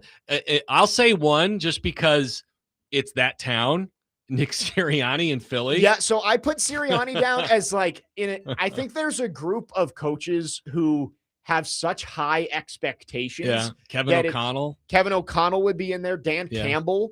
Like No, Dan Campbell's good. I'm not saying he's on the hot seat, No, but he's it's not. like Dan Campbell's good. Matt LaFleur, I think, falls into that category. Matt LaFleur, I think there's some fatigue there of hey, we're good, we're not great. Right. And that could be the roster, but people want to blame the head coach. Yeah. And so I think I look, if they don't make the playoffs this year, I think I think that's a good point. I think you'll hear some grumbling. Yeah, I think he's he's make the playoffs and maybe even win a game to feel safe. Like we saw Harbaugh get fired last year. Yeah, what if he's the 7th seed for the 4th year in a row? Right, and it's like you lose in the first round of the playoff. I think that might be when you feel like you're not advancing at all. Right, you're good enough, but you're staying stagnant, and I think that's where the Packers are. Zach Taylor. That was the second name I put down on the hot seat. I think the two clear and obvious ones: Aaron Glenn, Zach Taylor. Yeah, I think so. Yes, like 1/3 of the league you feel like is safe, right? And then you got Andy Reid, McVay, Shanahan, and in Denver, Sean Payton. Yeah. Those guys aren't going anywhere. Right. Seattle, he's not going anywhere. You just won the Super Bowl. Yeah, so I mean, we got over half the league that we don't think is going to change. Immediately. Yeah. Ben Johnson. Right. He's not going anywhere. Nico Ryans, you would think he's safe. Right. Especially with him being in charge of defense. Liam Cohn, you think he's safe. There are a lot of guys who feel entrenched. Like even in New Orleans, Kellen Moore. Like after the year they had last year, when everyone was saying they were the worst roster in football and they won 6 games. Like here's another one. And they went to the playoffs last year. And I like him, but as Dave Canales, if they go 4-13 this year, if it reverts, I could see them making a change. Yeah, well, I was going to ask too on the flip side. In that situation, I think that's a quarterback on the hot seat. Like I think Canales isn't the next in line for the chopping block. I think Bryce Young is. Yeah, you just don't know nowadays, and he's been there for a while. And so I could see him both taking the fall. Yeah, but I think Canales is a good coach. I think he's done a lot with a little. Yeah, I would agree with that. And so, but good coaches get fired all the time. And so he would be one. But I think Zach Taylor, if they finish under 500 this year, I think he's gone. And if the Jets go another year without an interception, with Aaron Glenn as their head coach, But again, I feel like he's set up to fail. I agree. I think most head coaches with the Jets are set up to fail. Like it's a very difficult situation to go into. Did you see the Plaxico Burress quote about the Jets? No. He said, playing for the Jets felt a lot like when I was in prison. He said, I walked through the gates to prison, and it's one of those feelings where you feel like you have no hope. That's how I felt every day showing up to play for the Jets. Wow.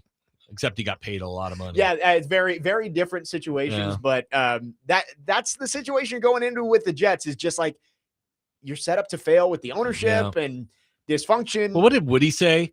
He's like, I just didn't like Robert Saleh very much. I'll have a longer leash with Aaron Glenn. I like him more. I guess so. Great. I mean, you basically handed Robert Saleh's team to Aaron Rodgers for the last year and a half that he was there. Gosh, I'll never forget him coming off the sideline and blowing Saleh off. Yeah.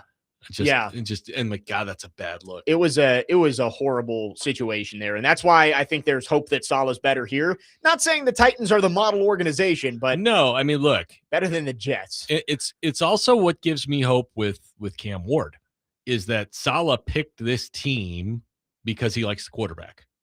He wouldn't have come here. He would not have taken this job. I know it's one of 32. He would not have taken this job if he didn't feel good at quarterback. Yeah. He just wouldn't. I mean, it's like Vrabel in New England. Yeah, Vrabel was going to go back to New England. We all knew he was going to go back to New England. But when they had Drake May, you knew he was going back to New England. Right. I mean, that was just happening. And so, he saw enough from Cam Ward where he's a believer. And he's staking his career on it because this is his last bite at the apple. Yeah. Unless he has a great run here in Tennessee, and then he can write his check to the next place. Right. But this is his last chance. Most coaches don't get a third shot. No, there's not a lot of Mike Mularkeys out there. That is true. Mike McCarthy got 3. Yeah. We've gone through Mike McCarthy's won a ton of games. Yeah, Mike McCarthy having the 3 Packers, Cowboys, Steelers. Yeah. How about that? Yeah, but he's won double-figure games. Well, the first 2. Yeah. I mean, people don't realize how good his record in Dallas was.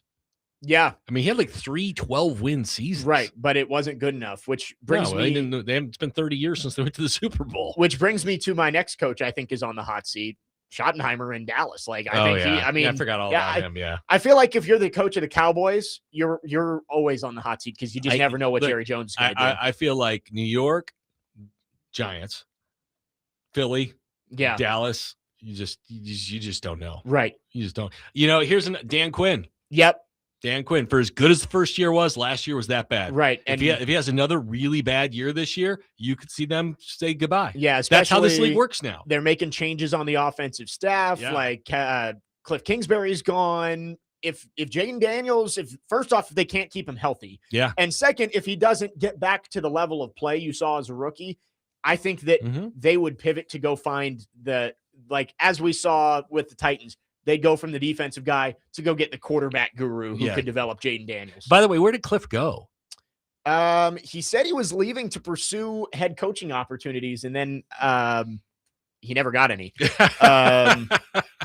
He's with the Rams now. He's back with McVay. Yeah, he's with the NFL Saban. Yeah. Right. Rehab program. Yeah, he's going to go. He is the assistant head coach. He's not the offensive coordinator. That's Shieldhouse. Shieldhouse is the Shieldhouse is going to be, if the Rams continue to be good, Shieldhouse will be, he got interviews. Yeah. He was like 14 years old and he got interviews. Even if you never called a play in your life, if you've sat in the same room as Sean McVay. Zach Taylor is a perfect example of this. I mean, he had a cup of coffee with Sean McVay and he got the Bengals job. Yep. I mean, LaFleur did call the plays 1 year here, but he was getting head coaching interviews for being McVay's number 2 for a while. So yeah, that's you're right. That is the Sean McVay coach and quarterback rehabilitation program. Yeah. We'll get you starting again. NFL just Saban. like that. NFL Saban. 615-737-1025 is the phone number. We'll wrap up the second hour of the show. Titans practice going on right now, starting off training camp. Again, don't know if we'll get any updates before we get off the air, but if we do, we'll bring them to you. We'll talk a lot more Titans in hour number 3. Jake Lyman, Cory Curtis, Christian Skelton, next man up, 1-2-5 the game.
Next man up, 102.5, The Game, finishing up the second hour on your Wednesday morning. Jake Lyman, Cory Curtis, Christian Skelton. NFL training camps opening up around the league this week. Titans practicing right now to kick off their training camp schedule. We just went through some of the coaches that could be on the hot seat heading into this season. On the flip side, what quarterbacks do you think are heading into a year where they could be replaced? I mentioned Bryce Young. I think that one might be the most obvious one. He's already been benched once, but got the team to the playoffs last year, had them within a couple of plays of beating the Rams in Carolina last year. But I would say this is probably the year where he's got to prove it or he's going to be gone, and Carolina will be looking for a new quarterback. Michael Penix. Yeah, did you see Penix and Tua both not practice right now? They signed Cooper Rush today already. That's a great start. It's a great start. Baker Mayfield. Yeah, well, Baker, I think by design he said he's playing on his final year of his contract. They said they've stopped negotiations. So, yeah, I mean, I think this is a year he's got to prove he's worth the big money that he's asking for. Malik Willis can't be good. He has to be great. Right. Yeah, which is great. Or they're drafting somebody. Right. I think the Dolphins brought him in as lottery ticket. Hey, if you're great, perfect. If you're not great, we're going to be bad enough that we can get a draft pick next year. Yep. Obviously, you have two quarterbacks in Minnesota who could be replaced. Yeah.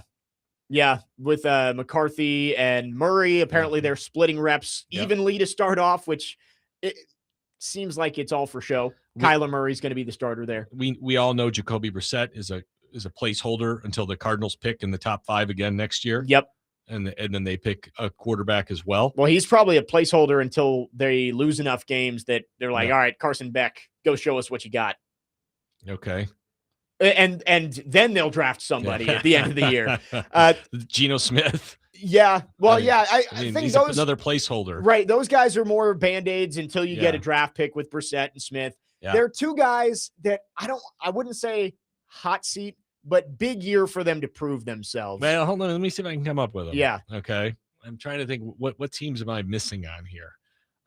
They're two guys that I don't think it's you're gone if you're not great this year, but I think there's a lot of questions around them. Okay.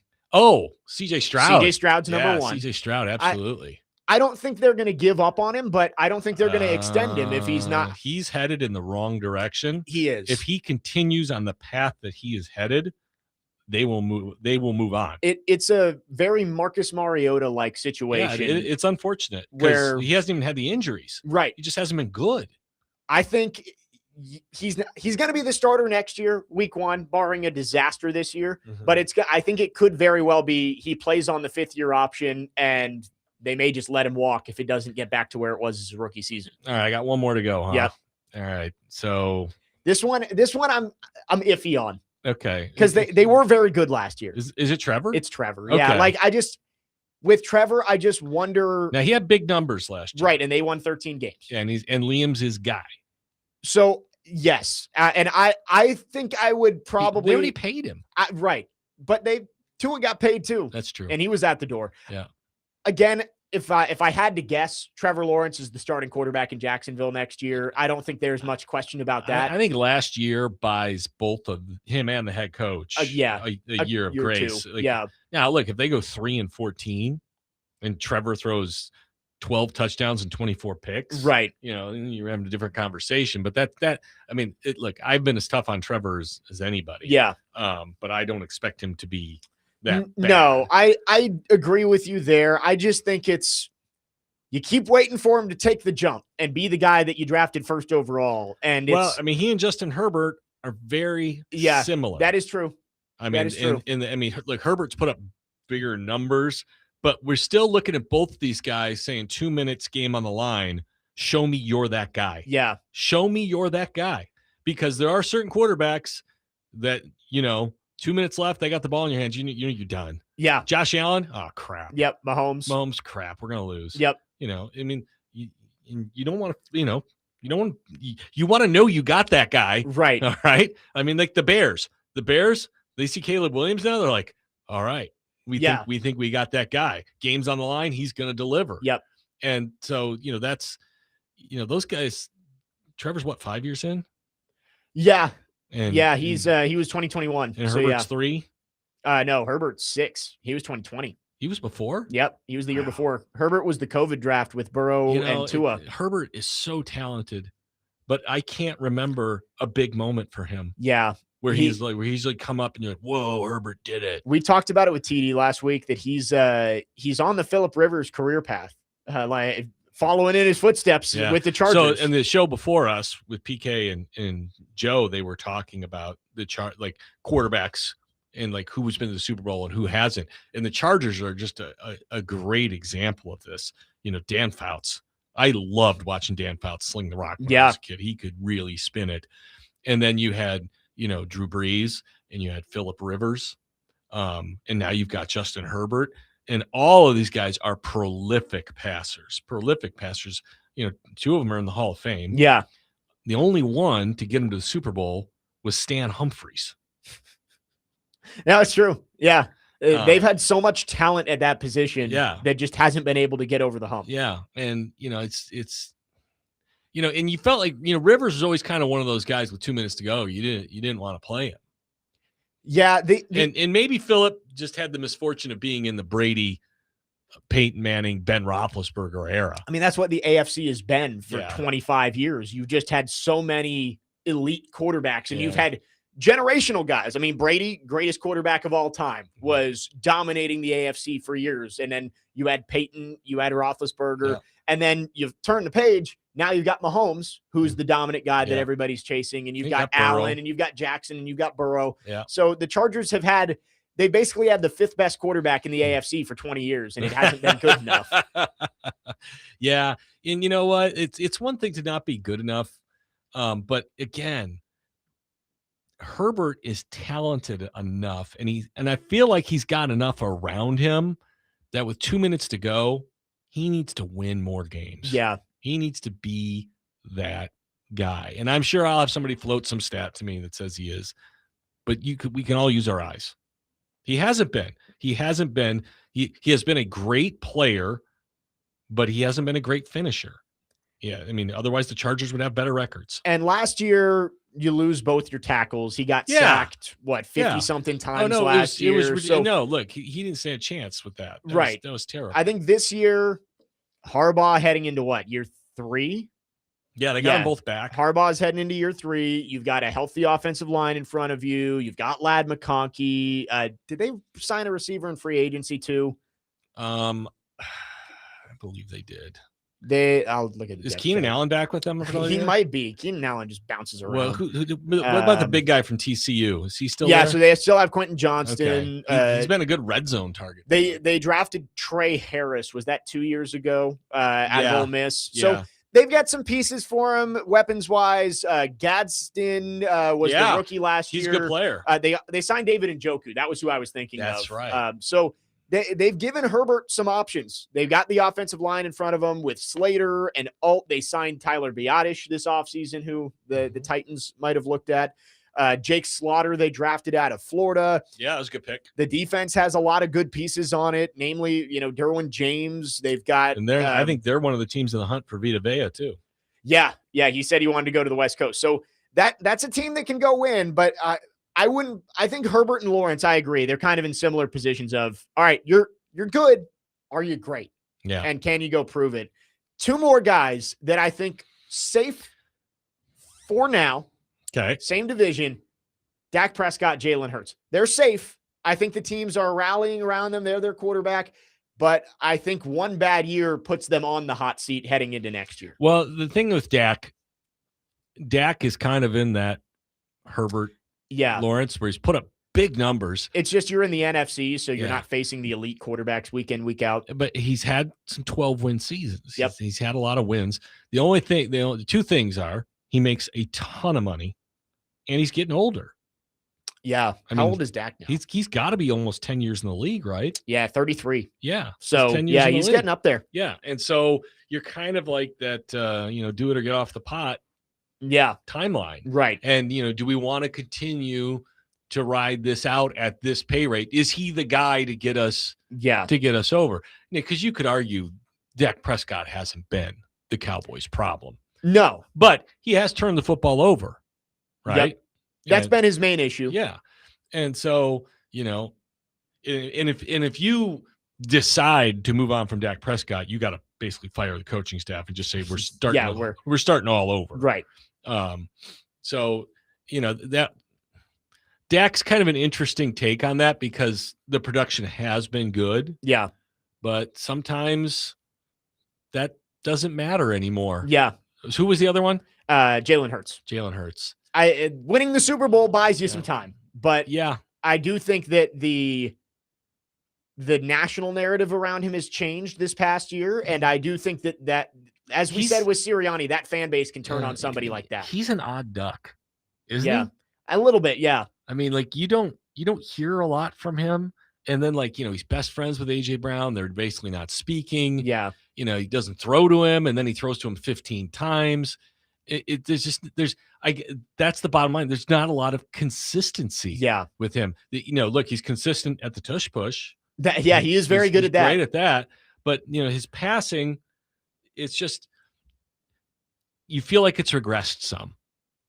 Yeah, and I think inconsistent is probably the right word. There are times where you watch a game and you're like, man, Jalen Hurts is slinging it. Dealing. And then you're like, man, I was so wrong about this guy. And then you watch the next game and he goes like 9 for 22 for 115 yards or something. You're like, man, where did that go? That was awful. And he shouldn't be that at this point of his career. Right. But like you say, when you've seen a guy win the Super Bowl and play the way he did in the Super Bowl, you're like, okay, let's recapture that. Yeah. So again, I think he's safe for now, but those two are at least worth keeping an eye on, especially given the markets that they play in, Dallas and Philadelphia. Well, I mean, so in here we haven't brought up Pittsburgh. Well, yeah, Aaron Rodgers, but they're gonna need a quarterback next year. Yeah. So and you don't think Baker Mayfield sees that? He's like, that'd be a good fit for Baker. They're gonna need a quarterback. Yeah. I'll go play in Pittsburgh. Is Aller that guy? Is Will Howard that guy? I don't think so. No. So otherwise, they wouldn't have been waited for Aaron Rodgers for the very last minute to walk in the door and say, "I'm going to play one more year." Right. My wife let me play when Mike McCarthy came back. What's the point? 615-737-1025 is the phone number. We've got one more hour left with you on this Wednesday. Jake Lyman, Cory Curtis, Christian Skelton, next man up, 102.5 The Game.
Next man up, 102.5, the game, final hour on this Wednesday. Jake Lyman, Cory Curtis, Christian Skelton, broadcasting from the Busy Bee Plumbing, Heating, and Air Conditioning Game Nashville Studios, home of the $99 yearly Beehive membership, where the buzz is always about great service. Titans are on the practice field as we speak, kicking off training camp. Again, as soon as practice ends, we will start to get some updates, and we'll let you know throughout the day here on 102.5 The Game, anything notable that comes out of the opening practice. Yesterday, we were talking about who was going to ask the Big Joe question. And of course, it had to be Teresa Walker, and did want to congratulate Teresa. She is going to retire after 30 years covering the Titans. This is going to be her last year covering the Titans. Here is what Mike Borgonzi had to say when asked, once again, maybe not word for word, but can this team that they put out there today win the Super Bowl? Well, with that, Mike, a year ago at this reporting news conference, you all were kind of asked about the state of the roster and competing for a Super Bowl, and it kind of became a joke with the way the season went. This year, with all the additions to the roster, the new coaching staff, all the changes that have been made, this is the NFL where teams can go from worst to first. What do you think of this team's chances as camp starts today? Teresa, we're so far away. I mean, we're just worried about having a good day tomorrow at practice. And when you have all these new faces in here, we started to lay the foundation, I think, in OTAs. And so, we feel good about the guys that we do have here, but we got a lot of work to do. So that was Mike Borgonzi, second year in a row being asked in maybe not so many words this time, can this team you put out there to start training camp win the Super Bowl? And both times Borgonzi has been clear to say, we're a long way away. Well, I mean, I respectfully disagree. I think she was just asking where are you at on the roster? Yeah. How good do you feel about the roster? I guess the way she prefaced it with the Big Joe reference there. Yes. Yeah. No, I understand what you're saying, but I don't think that narrative was on that question, but it was basically like, how much progress have you made? Yeah. I think they've worked to make the back end of the roster better. While trying to draft for the front end of the roster, with guys like Carnell Tate and Keldrick Falk. Yeah. And again, if some of these younger guys can take a step up this year, and again, I'm not saying that they're the Bears, the Patriots, but it happens every year. Somebody goes worst to first. Yeah. Cam Ward throws for 3,800 yards and 27 touchdowns and 8 picks this year. The Titans could be pretty darn good playing a last place schedule. No, it's true. You just don't know. Now, I mean, how good is Daniel Jones going to be this year coming off the injury? Can the Jaguars do it against a first place schedule? There's stuff that's out there that has nothing to do with you that also weighs into the whole thing. But they're right in their response to all these questions about expectations and goals, which is we just need to get better. Yeah. Because when you've won 6 games in 2 years, you can't even talk about the playoffs. All you could talk about is winning today and being the best team that we can be when Sunday gets here. And so I think they didn't engage that, and I think it was the right way to go, because then you just give yourself something for somebody to bring back when you're 3-8. Yeah. And say, oh, talking about Super Bowl in July. Yeah. They were also asked about, and it might have been Teresa as well. I forget who asked the question about, when you guys talk about your goals, do you talk about playoffs? Do you talk about winning the division? And that was when Saleh talked about winning every day. Right. And Saleh said, we're just trying to come in and win every day. Mm-hmm. Everything that they focus on is about us. And I think that's important too, you can get lost in a lot of the outside narratives. I did like that Borgonzi and Saleh were both pretty clear, like, hey, we're just working on getting better every single day, and we'll look up and see where we end up. Look, you can't do anything about what Jacksonville is doing. You can't do anything about what the Colts are doing. All you can do is be the best version of you, no matter who lines up across from you. Yeah. That's it. You have no control over the other side of the field. All right. They're all trying to get better. You're trying to get better. And as we've seen, some teams, it lines up and they get better really fast. Now, a lot of that times, you have a quarterback like Caleb Williams, Drake May, who takes a huge step forward, and the team takes a huge step forward with them. Now, we've seen Josh Allen gets pieces put around him. Bills take a big step forward. Josh Allen takes there's parts that go with it. Jalen Hurts gets A.J. Brown and Devontae Adams. Yep. I'm not Devontae Adams. The kid from Alabama. Devontae Smith. Devontae Smith put around him, along with the tight end and Saquon Barkley. And all of a sudden, it's like, whoa. Right. It looks a whole lot better. Yeah. So, like, but there's reasons teams take these leaps, and it can happen. So you look at the Titans and you say, they're not going to say it. How big of a leap can this team make? Well, if the defense is really good and the offense stops losing you games, and then the quarterback is good enough to win you a game or two, well, all of a sudden now you're looking at like maybe 8 wins, 9 wins, and you're knocking on the door of the playoffs. Yep. Does that mean I'm saying that's where they're going? No, but that's what I'm saying. That's what I think realistically, if this defense is what they think it can be, that puts them in position to be competitive every week. Yeah. And then if the offense doesn't suck so bad that it averages 13 points a game for the first 8 games of the season, okay? If you average 20 points a game, you're going to win some games. You're going to win some games. Yep. And then does the quarterback develop and steal you a game in the last 2 minutes, or steal 2 games for you in the last 2 minutes? Because then all of a sudden you go from 7 to 9, and all of a sudden you're in the playoffs. Again, that's not saying that that's going to happen. That's saying that's how that happens. Yeah. And we saw that when the Titans turned things around back in the mid to late 2010s. It was just about kind of learning ways to win games. That 2016 team, they weren't great, but they came through with big wins in big moments. Like, look at the Lions game was that 2016? Marcus to Andre Johnson. Yeah. Marcus had the touchdown against the Bears too. Right. Yes. That was a crazy game. Did that go to overtime?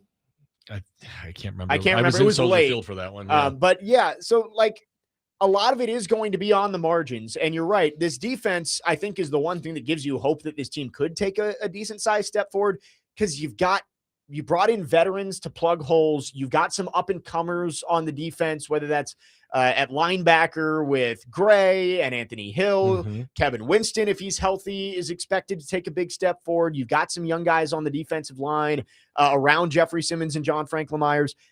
If the defense is above average, like a top 12 to 15 defense in the league, that's going to keep you in games. And then you're right. It's up to the quarterback and the offense to go win it in the biggest moments. Yeah. I mean, it's that simple, By the way, the Titans have been one of the most penalized teams in the league the last few years. That's a lot of that gets blamed on coaching. Okay. I'm here to tell you, you find most of the really bad teams, they're among the most penalized teams. Yeah. Because guys aren't good players. They get in compromising positions and they commit penalties. Are there good teams that commit penalties? Yeah, there are sometimes. But I will say, to me, and you can go ahead and disagree with me on this, most penalties happen with teams like the Titans because they just don't have the talent. Yeah. And I think as you get more talented, you commit fewer penalties. Yeah, I agree with you that there are a lot of penalties that stem from being undisciplined. Like, that's part of it. False starts. But again, false starts because you're not as good as the guy across from you. Right. I agree with you that, yes, there are penalties that stem from just being undisciplined. There are others that come from, if I don't do this, my quarterback's going to get crushed. Or if I don't commit pass interference here, I'm giving up an 80-yard touchdown. Yeah, if I don't tackle this end, my quarterback's going to get smoked. No, so you're 100% right. Bad teams often commit penalties because they're not as good, and the only way to avoid disaster is to hold the guy or get defensive pass interference. I can't block this guy, so my hands are getting out wide. Right. Or I can't block this guy, so I have to be right on the snap count, or he's going to be a step faster than me off the line. Yeah. So I mean, look, when Vrabel was the coach and the Titans were the number 1 seed, they didn't commit a lot of penalties. But guess what? Their offensive line was really good. Yeah. All right. There was a lot of their team that was really good. Yeah. So they didn't commit a lot of penalties. No, you're right. That's something the Titans, you hope with an influx of talent that you're going to be more disciplined and you're going to do we have that influx of talent here though right now? You got to find that out. Exactly. Right. Exactly. 615-737-1025 is our phone number, our phone and text line, driven by Wilson County Hyundai, online at wilsoncountyhyundai.com. Again, 615-737-1025. call or text, and you can be a part of the conversation. When we come back, we'll continue the conversation around the Titans. We'll also get into some other things. Corey and I were texting about a comment by Brent Bielema at Big Ten Media Days yesterday that I wanted to touch I love on that, man. before he has to get out of here. 615-737-1025. Jake Lyman, Cory Curtis, Christian Skelton. Next man up, 125 The Game.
Next man up, 1025 The Game. Jake Lyman, Cory Curtis, Christian Skelton. We got Cory for a couple more segments here.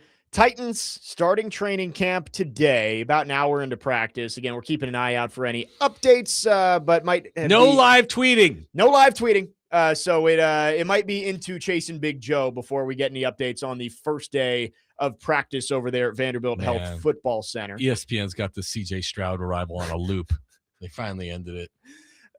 Yeah, we just talked about it with CJ Stroud. It's a big year for him. That defense is good enough to go win a Super Bowl if he can just be.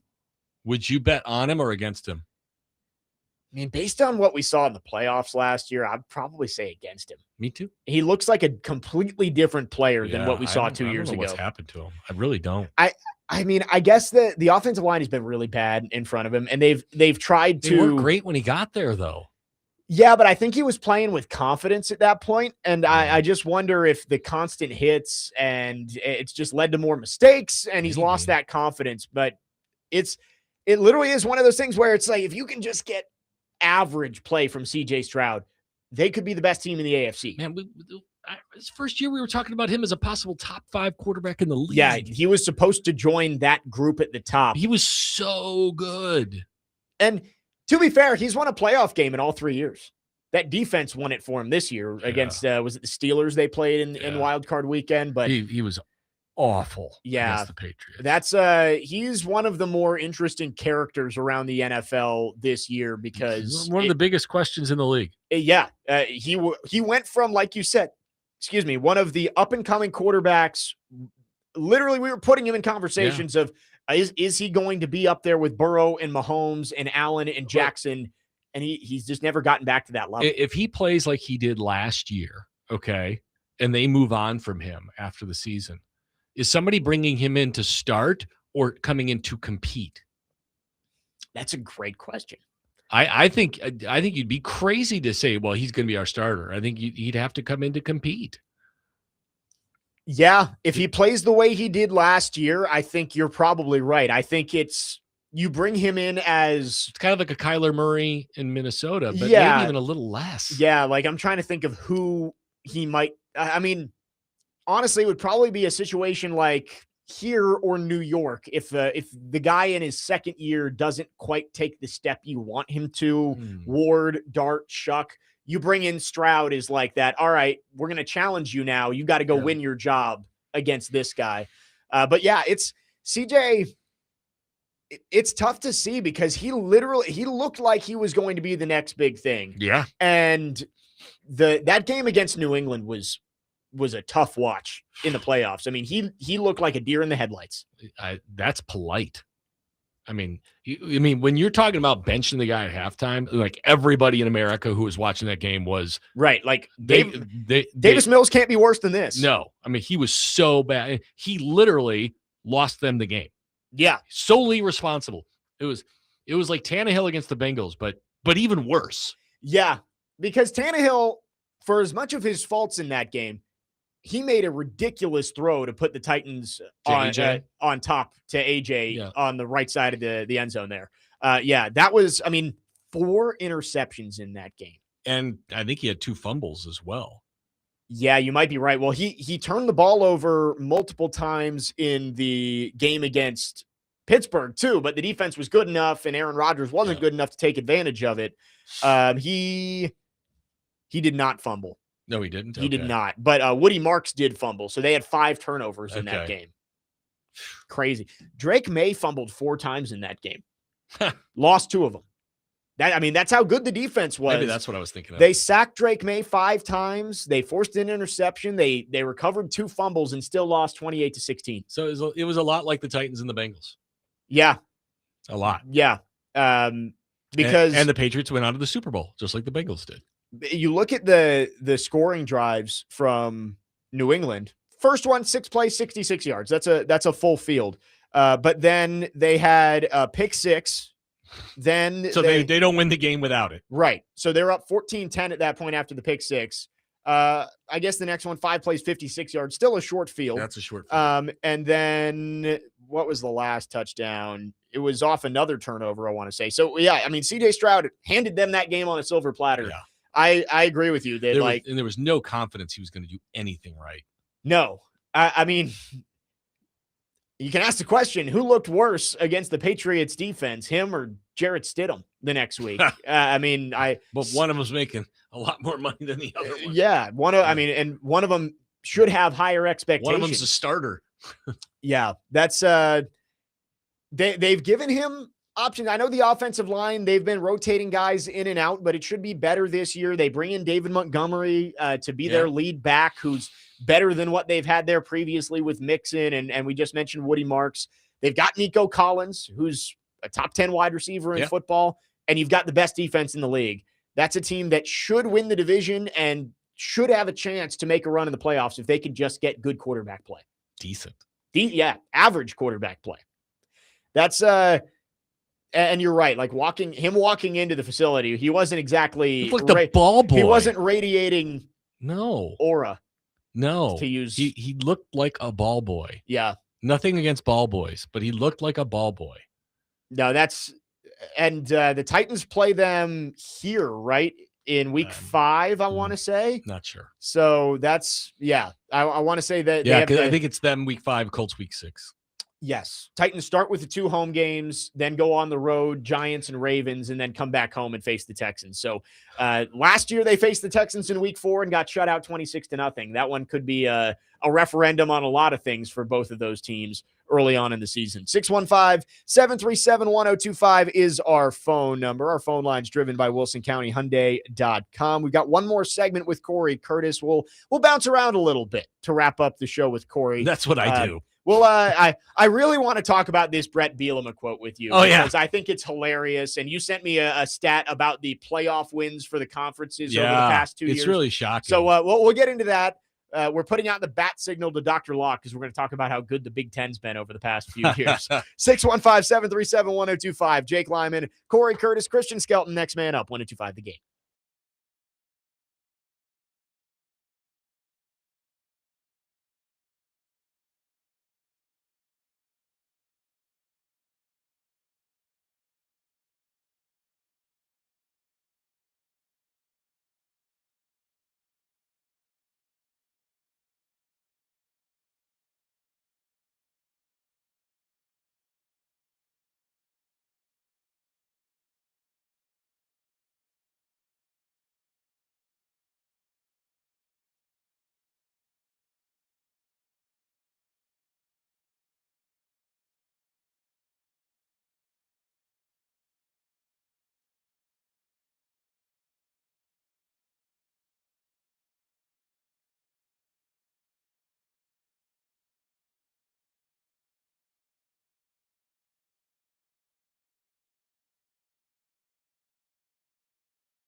Next man up, 102.5 The Game, Jake Lyman, Cory Curtis, Christian Skelton. We got a couple more segments with you on this Wednesday. Chasing Big Joe coming up at the top of the hour. Again, we're waiting for practice to wrap up. How long do the training? It's like 2 hours for training camp practices, right? Yeah. Somewhere around there. Some coaches are tougher than others. I would imagine the Titans are going to get pushed to the limit here.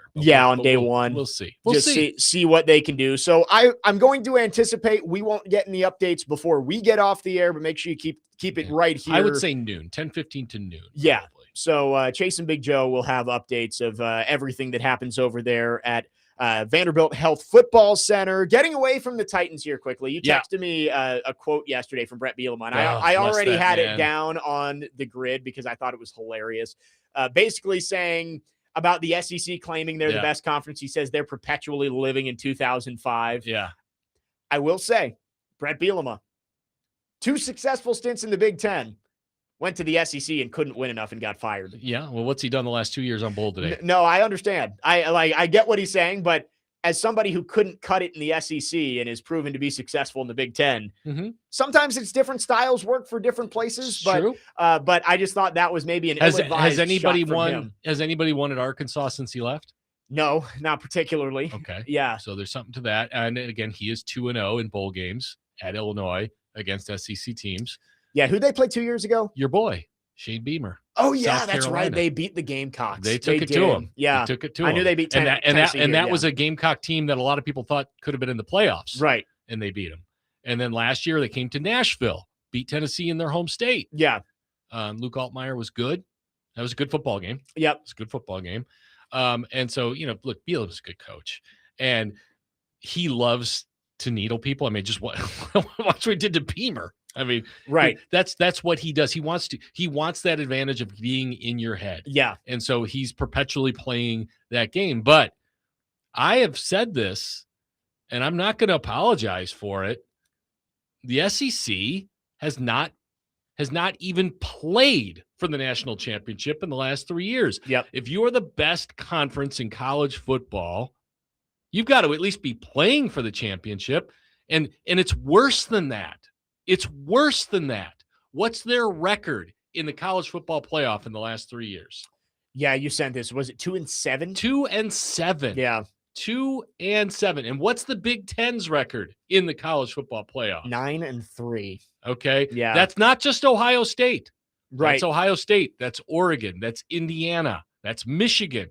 Yeah. And you can make the point too that Indiana beat Oregon this year. So that's Big Ten on Big Ten. Ohio State beat Oregon 2 years ago. Yeah. So the only playoff loss Ohio for the Big State, Ten, Miami. Then maybe it was excluding games between the two conferences because Indiana lost to Notre Dame 2 years ago. That's too. true. So that would be 4 losses for the Big Ten. Wonder why I had it 9-3.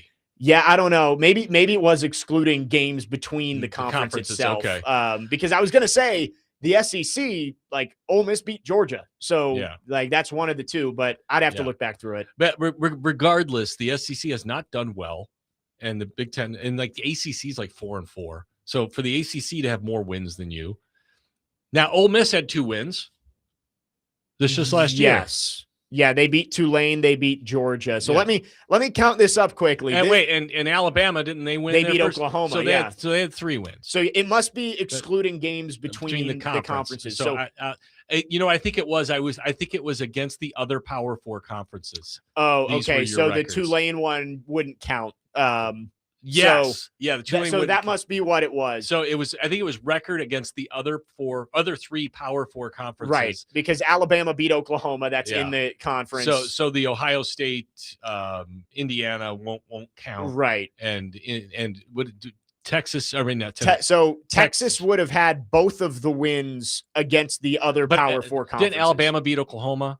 Yes. Yeah. So that's within the conference. Yeah, that wouldn't count. So you're right. Yes. But when the conferences go against each other, these other records. And Texas beat Clemson and Arizona State. Those are the two. Outside of that, the SEC is 0-1, 0-2. We count Notre Dame. Yeah, that's a power team.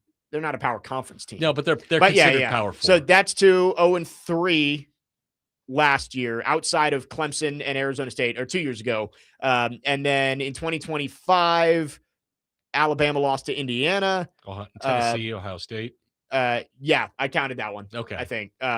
Then Ole Miss lost to Miami. A&M lost to Miami.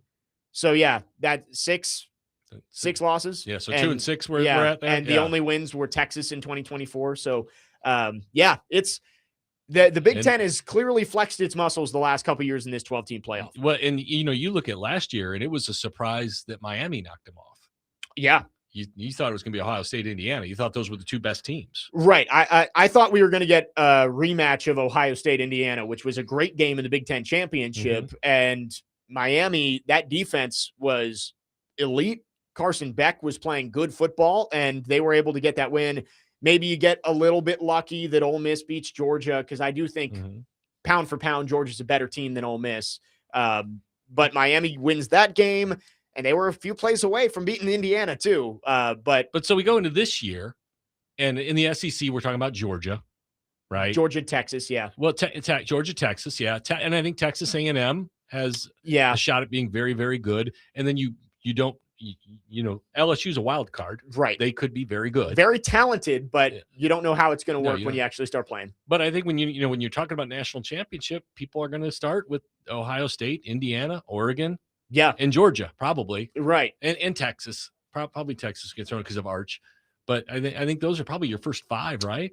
Yeah. I think we listed 7 teams that I think are true national championship contenders. Georgia, Texas in the SEC, Indiana, Oregon, Ohio State in the right. I mean, they're the defending champs. Yeah, the defending champs, and they've shown they can replace their quarterback in the past, so we're going to see if they can replace him again. I'm not going to say they're not a national championship contender until they prove they're not. Yeah. Then Notre Dame. Notre Dame could be really good this year. And I think Miami deserves to be in the conversation too. Yeah. But I think those are your 7. Anybody outside of that, playoff hopefuls, probably not national championship contenders. Yeah, I do think Notre Dame, and I know I always like Notre Dame. They got Carr coming back at quarterback. Yeah. And I love the head coach. So. And they now have the rule that if they're in the top 12, they automatically get in. So, well, they should have been in last year. Yeah, and their schedule lines up better for them this year. They don't play Southern Cal. Right. They don't play Michigan. Yeah. Their 2 toughest games are at BYU and Miami at home. The rest of them, I would struggle to see them losing. Do they play Clemson this year? They don't. No. Okay. Yeah, I mean, look, and they played A&M the last 2 years. So they cycle off. They played Miami and A&M in weeks 1 and 2 and just put themselves behind the 8 ball. Well, and they lost both those games like on the last play of the game. Right. Yeah, they lost. That's again why I couldn't believe they weren't in the playoffs. They were 2 plays away from being undefeated. Last year was just such a strange year with so many 10-win teams, and you were having to compare resumes across different conferences and across different schedules. It wasn't that difficult. You ended up. They made sure Alabama was in there. Yeah. Yeah, Alabama, Oklahoma. Because Alabama they weren't in there the year before, right? They were no, they were not. Okay. They were the first team out 2 years ago. That's why they made sure they got them in there. Yep. And I think Notre Dame might get that same treatment this year. We'll see. But I don't see Notre Dame being on the bubble this year. I think they're going to win. I think they beat Miami in South Bend in November. Like that's not going to be an easy game. They win Miami. in Provo and they knock off Miami. They're very likely 12-0. Yeah. So Notre Dame definitely a national championship contender. But yeah, you're right. Like the SEC, we just went through it. They have not been good enough in the 12-team playoff, especially when playing teams outside of their own conference. I guess the big change is here that we went from always assuming that an SEC team was going to be the favorite to win it all. Yeah. You started at who's the best team in the SEC. Right. They're number 1 preseason. And we're kind of shifting that paradigm over to the Big Ten now. Yeah. And saying, okay, well, the top 3 teams in the Big Ten, it kind of starts with them. I would say if I had to pick my team right now, I'd pick Ohio State to win that. Why wouldn't you? I mean, yeah, with Jeremiah Saban coming Smith. back, you got Jeremiah Smith, you got Bo Jackson. Is it Chris Henry is their freshman 5-star wide They got receiver Bo Jackson and Chris Henry? Yeah. Bo Jackson is back. Is he Bo's? I don't believe so. Okay. I don't believe there's any relation, but he is Bo Jackson playing running back. Because I think age-wise that would work out, but yeah, I would think so, right? God, so Bo was ridiculous. I'm excited. The talking season ends tomorrow, the final day of the Big Ten Media Days. The SEC flexed for a long time. I mean, Yeah. flexed hard. SEC fans flexed hard for a long time. Yeah. And I don't mind seeing it put back in their face. Yeah, it bit. is a little bit funny. And I understand the SEC's argument, and I would push this argument too of they beat each other up. And the team that finishes 12th in the SEC is better than the team that's going to finish 12th in the Big Ten. Does that win you a championship? No. Okay. But I'm saying I understand their argument of the depth of the league. But see, their argument has changed. Their argument before was championships. Right. And once they stopped winning championships, they changed their argument. That's what I was going to say is they did move the goalposts once they stopped winning the national championship. It's, we beat each other up every week. Because they're not winning national championships. They're not playing for They haven't competed for national championships. Yeah. And that's the problem. And that's going to be the meeting. And I'm going to guess that meeting may have already taken place. Guys, we need to be in this game. Yeah. Yeah. There's one thing about being a player or two away from hoisting the trophy, but not even being in the game for 3 straight years is concerning for the SEC. Yeah. I mean, well, look, you had to attach your flag to Ole Miss last year. Right. With a backup head coach. Yeah. And a quarterback. Division II quarterback. Yeah. Ferris State. Yeah.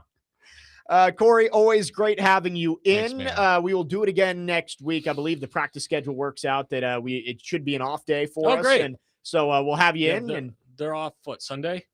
Yes, Sunday, I believe so. And then full pads Monday, Tuesday. And then I think Wednesday they might be off too. We'll figure it out, but sense. We always love having you in. And you should. I'm amazing. We will talk to you next week. 615-737-1025. We got one more segment. Last call for phones. Jake Lyman, Cory Curtis, Christian Skelton. Next man up. 1025 the game.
Next man up, 102.5, The Game, finishing up the show on this Wednesday. Big thanks to Cory for joining us for almost the entirety of the show, but duty calls. He is off for the final segment here, so Christian and I going to hang out.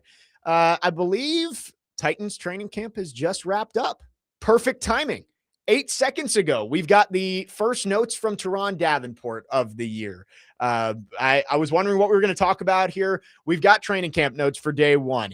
Calvin Ridley was limited. No sign of Mitch Trubisky. Ridley came out after first 7v7. Defensive line worked at a noticeably high tempo during individual period.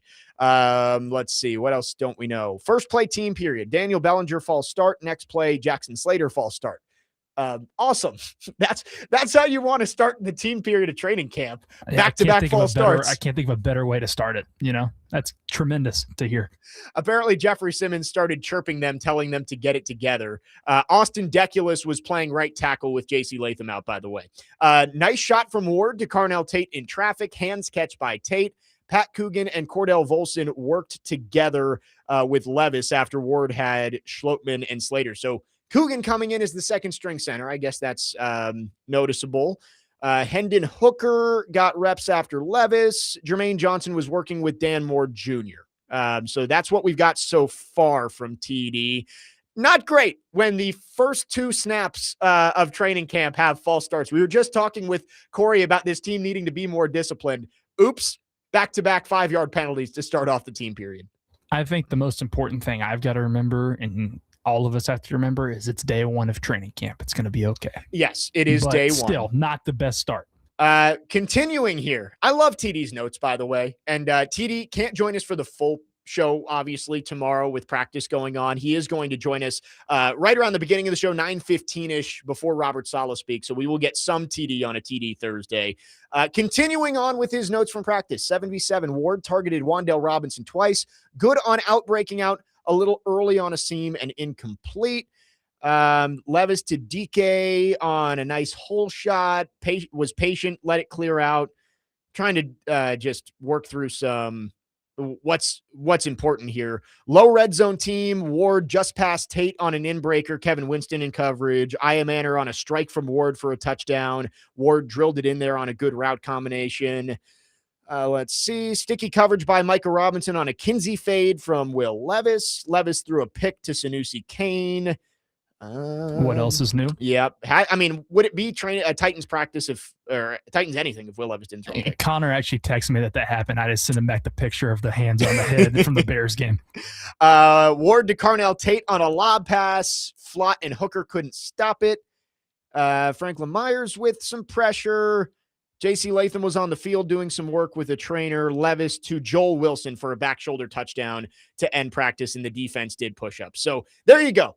Listing off all of the different notes from Teron Davenport. I'm sure there's some wide sweeping takeaways from day one on Twitter. Again, we were not out there.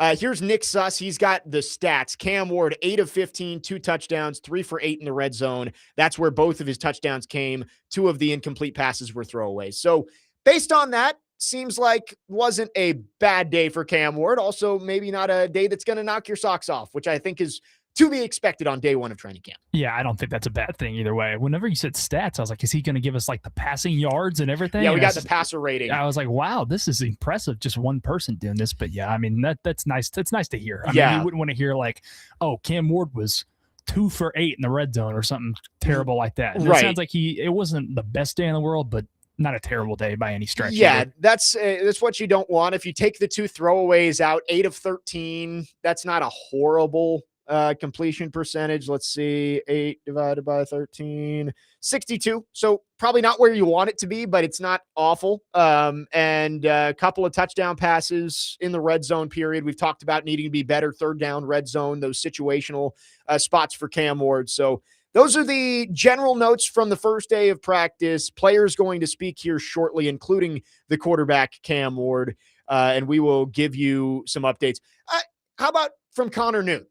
to wrap up the show here, he's got his takeaways out there with Parker Kelly as our correspondent at practice. Newt's notes from Titans training camp today. Cam Ward was good in all caps. Some great moments with Tate and Robinson. Schlottman at center, Volson at right guard with Slater rotating in. Big Jeff is on a mission this year, and I'll say it again, Wan'Dale Robinson always open. There you go from Connor Newt. Much more positive spin from Connor there, but I mean, not that TD was negative or anything, but yeah, I very much like the end of that with Wan'Dale. That gets me excited. I like TD's notes because it's not like there isn't much opinion. Yeah, it's just here's right. What happened. Like he's just listing off play, maybe what at this point in practice, all that kind of stuff. TD's going to be very objective with it. He's not going to try and push any kind of narrative. But that's what we've got from practice so far. Day one of training camp seems like it was a solid day for Cam Ward. Maybe not his best stuff, but again, also no interceptions, which I think is good. So that's it's helpful to see. Couple of tough news, injury updates around the league. Bengals defensive end Shamar Stewart carted off after a team drill. First round pick last year out of Texas A&M. So he has been taken back to the locker room. And then Vol for Life, Chris Brazzell was carted off at Panthers camp today. Oh man, I hate to hear that. He had a great OTAs from what I heard. People have been tweeting because they've been in camp for a little bit here because they're playing in the Hall of Fame game. Actually. Yeah, so there's been I've seen some clips of him high pointing the football. I loved Chris Brazzell in the draft this year. I thought he was a steal for the Panthers in the third round. So tough to see. Hoping he's okay. Obviously, we don't know. Sometimes guys are carted off as a precaution, but those are the two big injury updates around the league here. Doesn't seem like anything significant for the Titans, knock on wood, from day one of practice, which is always good. Get through the first day without anybody being taken off the field. It is early, unfortunately, on the injury front, so we never know what can happen. Right. But, I'll never forget getting the Traylon Burks headline about 2 or 3 years, or I guess that was 3 or 4 years ago. I guess no, it was the joint practice in Minnesota with the Vikings. So that was that 3 years ago? I think so. At this point, wow. I think it was heading into 2024. It was either 3 or 4. I think. Something like that. So yeah, you always hate when, especially these practices that aren't open to the fans, where you just got to wait until practice is over to get any updates. You're just hoping for no big injury news. That's the big thing. And it doesn't seem like there was anything from Titans practice today. That does it for us today. We'll be back 9 a.m. tomorrow live from Titans training camp. So excited for that. TD will join us early on, although he can't stay for the full show. Chase and Big Joe will have all of your reaction to Titans practice. Day one of training camp is in the books. Signing off here. We'll be back tomorrow. Chase and Big Joe coming up next here on 102.5 The Game.